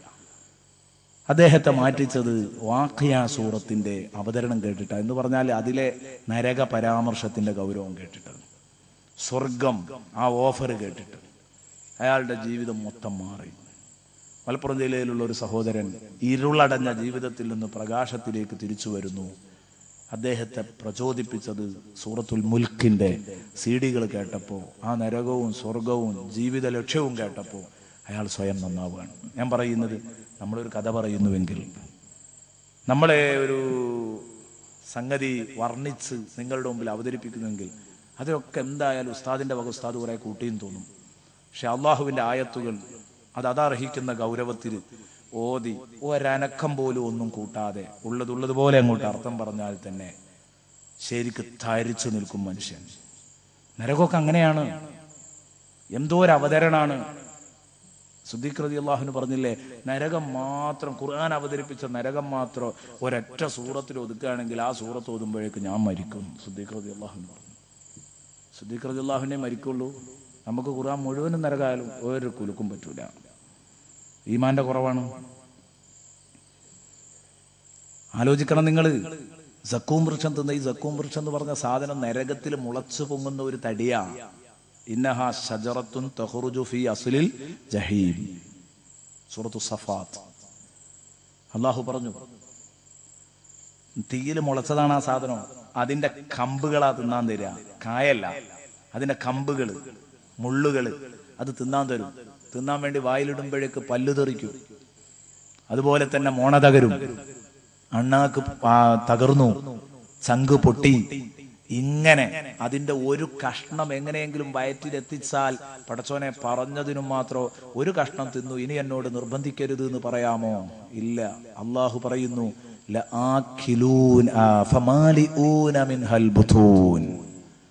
പള്ള നിറച്ച് തിന്നേണ്ടി വരും, വയറ് നിറയെ തിന്നേണ്ടി വരും. ഒരു കഷ്ണോ രണ്ട് കഷ്ണോ തിന്നൊപ്പിക്കാൻ പറ്റില്ല. വയറ് നിറയെ തിന്നണം. എന്നിട്ട് പിന്നെ ഫശാരിബൂന അലൈഹി മിനൽ ഹമീം, അതിന് ഹമീം വെള്ളം കൊണ്ട് ദമ്മിടണം. ഈ ഭക്ഷണത്തിന് ഹമീം വെള്ളം അതിന്റെ മുകളിൽ കുടിച്ചു കൊടുക്കണം. അതെങ്ങനെയാ കുടിക്കുന്നത്? ഫശാരിബൂന ശുർബൽ ഹീം, ദാഹിച്ചു വലഞ്ഞ ഒട്ടകം കുടിക്കും പോലെ കുടിക്കണം. ദാഹിച്ചു വലഞ്ഞ പോത്ത് വെള്ളം കുടിക്കും പോലെ എന്ന് പറയാം നമുക്ക് തിരിയാൻ വേണ്ടിയിട്ട്. ഒട്ടകം കുടിക്കുമ്പോൾ എന്താ പറയാൻ കാരണം? ദാഹിച്ചു വലഞ്ഞ പോത്ത് വെള്ളം കുടിക്കുക കോഴി വെള്ളം കുടിക്കും പോലെയല്ല. കോഴി വെള്ളം കുടിക്കുമ്പോൾ ചുണ്ടൊന്ന് വെക്കും, പിന്നെ പൊക്കും, പിന്നെയും വെക്കും, പിന്നെയും പൊക്കും. നേരെ മറിച്ച് പോത്ത് വെള്ളം കുടിക്കാറുള്ളത് മോന്തെ അങ്ങ് താഴ്ത്തിയാൽ മതിവരുവോളം മോന്തി അങ്ങ് കുടിക്കലാ. എന്നതുപോലെ ഇത്രയും ചൂടുള്ള വെള്ളം ചൂടുണ്ടെന്ന് കരുതി അഡ്ജസ്റ്റ്മെന്റ് നടക്കില്ല. മോന്തി കുടിക്കേണ്ടി വരും. സൂറത്തുൽ വാഖിയയിൽ അല്ലാഹു പറഞ്ഞു. സുബ്ഹാനല്ലാഹ്, ഈ വെള്ളവും ഈ ഭക്ഷണവും കഴിച്ചു. ആ വെള്ളത്തിന്റെ സ്വഭാവം എന്താണ്? കഴിഞ്ഞ വെള്ളിയാഴ്ച നിങ്ങൾ ഓതിയില്ലേ അൽ കഹ്ഫിൽ,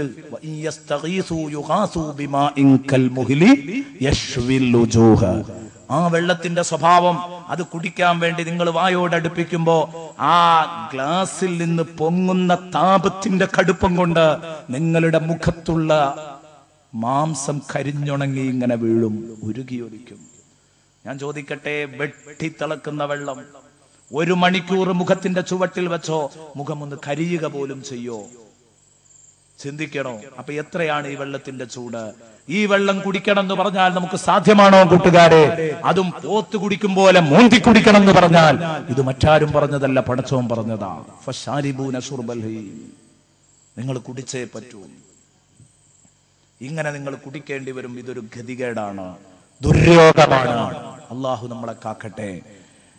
ഇങ്ങനെ നിങ്ങൾ കുടിച്ച് വയറ് നിറച്ച് എത്തിക്കെട്ടി നിൽക്കുന്ന വയറുമായി നിൽക്കുമ്പോഴാണ് പാവം ഇവൻ കരുതി നരകത്തിന്റെ ഒരു മൂലയിൽ ചെന്നിരിക്കുമ്പോ എന്റെ എല്ലാം കഴിഞ്ഞു. തുടങ്ങുന്നേ ഉള്ളൂ. ഹാദാ നുസുലുഹും യൗമദ്ദീൻ, ഇത് പ്രഥമ സൽക്കാരമാണ് എന്ന് പറഞ്ഞു. തുടങ്ങുന്നേ ഉള്ളൂ. അപ്പൊ അല്ലാഹു റബ്ബുൽ ഇസ്സത്ത് പറയാണ് സൂറത്തു ദുഹാനില്.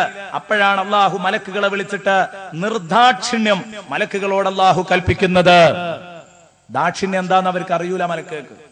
അവരോട് അല്ലാഹു റബ്ബുൽ ഇസ്സത്ത് പറയാൻ എന്ത്? ഖുദൂഹു ഫഅ്തിലൂഹു ഇലാ സവാഇൽ ജഹീം, പിടിയവനെ ചങ്ങലയിൽ തളച്ച് നരകത്തിന്റെ സെന്ററിൽ കൊണ്ടുപോയി തളച്ചിട, കെട്ടിയിട. എന്നിട്ട് എന്ത് ചെയ്യണം? തൂണിൽ ഭദ്രമായി കെട്ടിയിട്ടതിന്റെ ശേഷോ നിങ്ങള്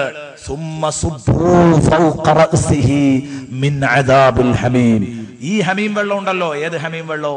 താഴെ പിടിച്ചാൽ മുഖം ഉരുകി വീഴും, കരിഞ്ഞു പോകും എന്ന് പറഞ്ഞ ഈ ഹമീം വെള്ളമില്ലേ, ഈ ഹമീം വെള്ളം അവന്റെ മൂർധാവിലേക്ക് പമ്പ് ചെയ്യൂ നിങ്ങള്. ഖുർആൻ പറയുന്നു പമ്പ് ചെയ്യണം. ഇടതടവില്ലാതെ വീഴ്ത്തുക, അതാണ് സുബ്ബു, കുത്തിച്ചൊരിക്കും. പമ്പ് ചെയ്യ് ഫൗഖ റഅസിഹി മിൻ അദാബിൽ ഹമീം. ഇതൊക്കെ ഖുർആനാണ്. സൂറത്ത് ദുഹാൻ എടുത്ത് മറച്ചു നോക്ക്, ഇപ്പൊ തന്നെ കാണാം. ലാ ഇലാഹ ഇല്ലല്ലാഹ് എന്ന് വിശ്വസിക്കുന്നവരാണോ? ഇതൊന്നും വിശ്വസിക്കാതിരിക്കാൻ ഒരു നിർവാഹവും ഇല്ല. ഇനി നമ്മൾ വിശ്വസിച്ചില്ല നോക്കുക, ഒരനുഭവത്തിൽ ഒരു ഘട്ടത്തിൽ ഇത് അനുഭവിക്കണമല്ലോ. അങ്ങനെ തലയിലേക്ക് വെള്ളം വീഴ്ത്തുന്ന, ഞാൻ ചോദിക്കട്ടെ, ഒരു മീഡിയം ചൂടുള്ള വെള്ളം തന്നെ, വായിലൂടെ കുടിക്കാൻ പറ്റുന്ന മീഡിയം ചൂടുള്ള വെള്ളം നിങ്ങൾ തലയിൽ ഒഴുക്കുമോ? അവിടെയാണ് അതിന്റെ കടുപ്പം വായിക്കേണ്ടത്. അള്ളാഹു വെള്ളം കുടിക്കാൻ പറ്റുന്ന പരുവത്തിലാണ് നമ്മുടെ വായയുടെ അന്തർഭാഗം അള്ളാഹു പടച്ചത്. ചൂടുള്ളതൊക്കെ തിന്നാനും കുടിക്കാനും പറ്റുന്ന രൂപത്തിൽ കുറച്ചൊക്കെ.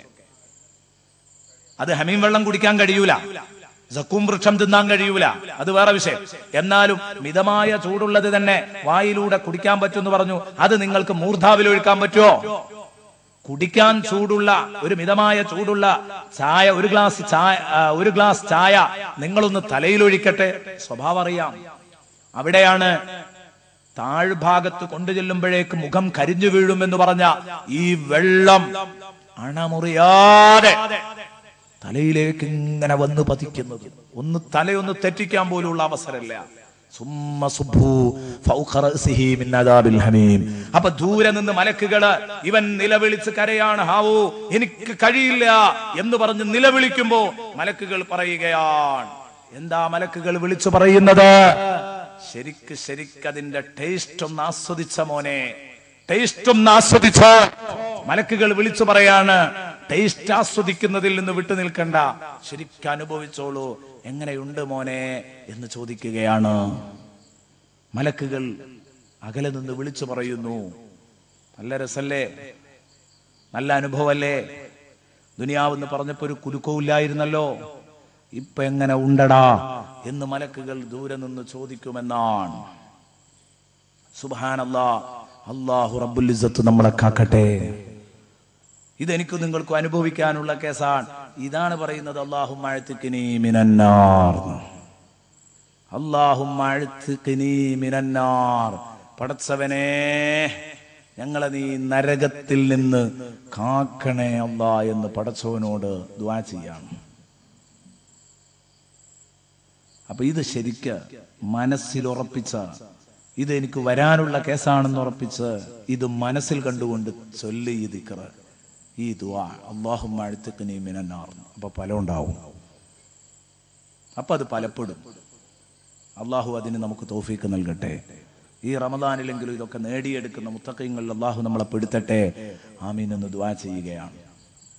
ബഹുമാനപ്പെട്ട ഹസനുൽ ബസ്രി റളിയല്ലാഹു അൻഹു കുളിപ്പുരയിൽ കുളിച്ചുകൊണ്ടിരിക്കുമ്പോ ടാങ്കിൽ വെയിലുകൊണ്ട് ചുട്ടുപഴുത്ത വെള്ളം, ആ വെള്ളം കോരി തലയിൽ ഒഴിച്ചപ്പോ, ഓർക്കാപ്പുറത്താണ് തലയിൽ ഒഴിച്ചത്, നല്ല ചൂടുള്ള വെള്ളമായിരുന്നു. അത് തലയിലേക്ക് അങ്ങോട്ട് വീണപ്പോ വല്ലാതെ പൊള്ളി. മഹാനവറുകൾ പുറത്തിറങ്ങിയിട്ട്, കുളിപ്പുരയിൽ പുറത്തിറങ്ങിയിട്ട് ഒറ്റ ഓട്ട. ആ ഓട്ടത്തിൽ മഹാനവറുകൾ വാവിട്ട് കരഞ്ഞു. ഹസൻ ബസ്രിയോട് ചോദിച്ചു, എന്തിനാ നിങ്ങൾ കരയുന്നത്? ചുടുവെള്ളം തലയിൽ വീണതിന് ഞാൻ കരയുന്നു എന്ന് പറഞ്ഞപ്പോ അത് ഇത്ര വലിയ വിഷയമാണോ? ചൂടുള്ള വെള്ളം വീണാൽ ചൂടുണ്ടാകും എന്നുള്ളത് ഉറപ്പല്ലേ? അപ്പൊ പറഞ്ഞു, ഈ ചുടുവെള്ളമല്ല എന്റെ പ്രശ്നോ, ഈ ചുടുവെള്ളം തലയിൽ വീണപ്പോ എനിക്ക് സഹിക്കാൻ കഴിയാതെ വന്നു. അപ്പോൾ ഞാൻ പടച്ചോന്റെ കലാം ഓർത്തുപോയി. എന്ത്? സുമ്മ സുബ്ബൂ ഫൗഖ റഅ്സിഹി മിൻ അദാബിൽ ഹമീം. നാളെ എന്റെ തലയിലേക്ക് അത് പമ്പ് ചെയ്യല്ലോ, എനിക്ക് ആലോചിച്ചൂടാ. അത് ആലോചിച്ചിട്ട് കരയാണ്, അല്ലാതെ ഈ ചെറിയ വെള്ളം തലയിൽ വീണതിനല്ല. ആലോചിച്ചു നോക്ക് നിങ്ങൾ. അവരുടെയൊക്കെ പിൻഗാമികളാണല്ലോ നമ്മളും. നമുക്കൊരു ചെറിയ മാറ്റെങ്കിലും ജീവിതത്തിൽ കുടുങ്ങണ്ടേ? ഇനി സഹോദരി, ഈ കേട്ടതിന്റെ അടിസ്ഥാനത്തിൽ നീ ചിന്തിക്കുക, ഇശാമാരിമിന്റെ ഈ എപ്പിസോഡിന്റെ മുമ്പിൽ സമയം കളയണോ, അതോ ഖുർആൻ എടുത്ത് കുറച്ച് ഓതണോ? സഹോദരന്മാരെ, നമ്മൾ ഈ അശ്ലീല പാട്ടുകളും ചിത്രങ്ങളും ഒക്കെ ആയിട്ട് നടക്കുന്ന ഈ അവസ്ഥയൊക്കെ ഒന്ന് മതിയാക്കിയിട്ട് ജീവിതത്തിലേക്ക് തിരിച്ചു വരണോ വേണ്ടേ? ഇതൊക്കെ ഒന്ന് ആലോചിക്കാം. ഇന്ന് നമ്മൾ ഈ പറഞ്ഞ കാര്യങ്ങൾ അത്രയും മുഖവൽക്കെടുത്ത് സ്വന്തമായി ഇതേക്കുറിച്ച് ആലോചിക്കുക, ഖുർആൻ ഓതുക, ദിക്റുകൾ ചൊല്ലുക, ഇസ്തിഗ്ഫാർ നടത്തുക, പടച്ചവനോട് പാപം പൊറുപ്പിച്ച് സ്വർഗത്തിലേക്ക് അടുക്കാൻ നോക്കുക. അതിനുവേണ്ടി എല്ലാവരും ഒരുങ്ങി തയ്യാറാവണമെന്ന് പറഞ്ഞ് നിങ്ങളൊക്കെ എനിക്ക് വേണ്ടി പ്രത്യേകം ദുആ ചെയ്യണമെന്ന് വസിയ്യത്ത് ചെയ്തുകൊണ്ട് തൽക്കാലം അവസാനിപ്പിക്കും.